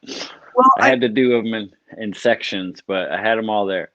Since it's our December of Adam versus the Man, I'll give a little sneak peek, or a little peek, not sneak peek, a little just peek behind the curtain. Well, there you can see it's drywall behind the curtain. It's excuse me. Every show when I prepare links, I include at least one story that I know I can discuss and rant on for an hour in case I run out of stuff to talk about. It's never happened. I've never gotten to that story. Well, that's good. Don't be a statist, given your recent content. Said Benjamin Netanyahu's head just exploded. Mossad inbound. They're worried about you talking about the Israeli empire in such negative light. They have, like, some jobs literally come with a clause that you're not allowed to boycott Israel. You know. Excuse me. Yeah. No, and I didn't even. I should have included in that segment, a bit about the reach of the Israeli government and AIPAC, the American Israeli Political Action Committee, and it's a American lobbying group that lobbies the U.S. government on behalf of Israel or Israeli interests. And you go, what? We give them what? $40 billion a year? And is it I don't know the exact number, but like if you. Man, I really should have covered those 2 points, but at least that segment was like, covered the revisionism point pretty good summary. Yeah. You covered the revisionism point very perfectly. It's also worth mentioning. Anytime anybody brings up Israel, I always encourage them to Google how much money U.S. tax dollars goes to Israel. And because, like, anybody who ever says we should take care of Americans first, I say, do you know how much money we give Israel? And we call them our allies. I encourage them to dig into that because it's mind blowing. Like you say, all these people are saying we should be taking care of our vets here and spending our money here. Look how much money goes to there and Saudi Arabia, just those 2 countries alone. And it's like, why are we sending money to there? Yeah. I like giving my audience homework, although I've never called it that. I think I should say, like, here's your homework for the day. If you want more, and we can include some links, but it's like, read the wiki. Oftentimes it's like, I think we could benefit a lot in our understanding of the world by just spending a few days or a week reading Wikipedia articles that are the important ones. But like your homework for tonight, familiarize yourself with AIPAC, know the story of the USS Liberty, and watch the video of David Cole looking at the gas chamber at Auschwitz. That's what I would put on your homework list. And there's a whole 4 further reading. We could keep going with this, but those are things. Those sort of 3 things are pretty critical to my worldview, and I would assume you'd want to have that too. Yeah, absolutely. As far as the good news goes, I know we're 7 minutes over, 8 minutes over now. I tried several times. It wouldn't load. Yeah, it wouldn't load for me either. I don't know. Yeah, no, all right. Well, there's no good news today. Nothing great happened today historically. So no, the way I do this, let's see if I can pull it up. I tried to change the date in the last few things too, but I couldn't get it to pull up today's date for some reason. Yeah, see, the way that I pull up the good news link for the day, this day in history, is I change the date in the URL because it's slightly awkward, I guess, through the site somehow. And it's not. This day in history. Here we go. This day in history. Oh, I got it. Here we go. I got it, Jim. You don't have to put it on screen though. We'll just do it real quick. Okay. Comments. Contest. Not much. Just Christopher Cordova just chimed in from Facebook. He said we don't give them anything the United States government does. LOL. Obviously, they steal it from us to give to them. Yeah, I don't know if this just emerged as a generic bumper sticker or if Ron Paul or someone deserves the quote credit for this, but the best description is foreign aid is stealing from poor people in rich countries to give to rich people in poor countries. And you go, fuck, yeah, that is what it is. Pretty much. Let's give us good news and wrap it up. All right. Well, don't forget to support the show first. AdamVersusTheMan.com. Find us on Patreon through there. Join the Producers Club for $10 a month. Oh, wait, Jim, do we have a winner? Or were all of our good comments earlier from existing producer club members? Existing producer club members. I think All right, all of well- our regular watchers are in the club already, so All we right. have to catch a Well- random person. If Jim is wrong or missed your comment, send him an email, jim@thefreedomline.com. And I mean, you could pretty much bully your way into the producers club if you really wanted to. Like, yes, I that's did not- win. it's No, not- you didn't. Yes, I did. Okay, sure. Here you go. It's not that exclusive. We're over time. That's my alarm. I do have to go. But yeah, $10 a month is how you buy in. And if you can bully in, we can bully you out too. No, it's a great conversation. It's a very collaborative, fun conversation on Telegram that really is the heart of the show. And $10 a month buys your way in. If you're a regular watcher, listener, you know, it's pretty easy to win your way in if you're paying attention and sending us clever comments during the show live. So with that being said, the other critical way to support the show, AdamVersusTheMan.com has a great store, thanks to CJ. And buy merch. If you're a producer club member, you get 15% off and free shipping. So pretty much at cost as far as we're concerned. But whatever it takes to spread the message, help us out. Really grateful that we had this conversation today and that we're having this conversation mostly behind the scenes in the Producers Club to increase the value that we're delivering here with the show every day. You can also support us with our affiliate sponsor, CigarFederation.com, where promo code ADAM, all caps 10, gets you 10% off. And help us make some debates happen. Find my profile at MakeThemDebate.com. On this day in 1805, the Lewis and Clark expedition marked their location on a pine tree during explorations from the Missouri River to land by the Columbia River. On this day in 1967, surgeons in Cape Town, South Africa, performed the first human heart transplant, and the patient lived 18 days with the new heart. On this day in 1991, U.S. hostage Alan Steen was released from Lebanese captivity after 4.8 years. On this day in 1997, representatives from 121 countries signed the Ottawa Treaty, prohibiting the manufacture and the deployment of anti-personnel landmines. Happy 60th birthday to Julianne Moore, the actress. 60th birthday? All right. I was about to say congratulations, Good News Network, except for the other. Like, it's also 90th birthday of Jean-Luc Godard. I normally skip all the sort of celebrity stuff, but there was no bad news, I don't think, in here, you know, pretending to be good news. Like, that's like sometimes they say the formation of certain government agencies was good news. No, it was not. We're revising goodnewsnetwork.org a little bit every day. But aside from the celebrity stuff, yes, all wonderful marks of good news and human progress. And with that being said, we'll talk to you tomorrow. Mwah, peace and love, y'all. Choose happiness and be excellent to each other.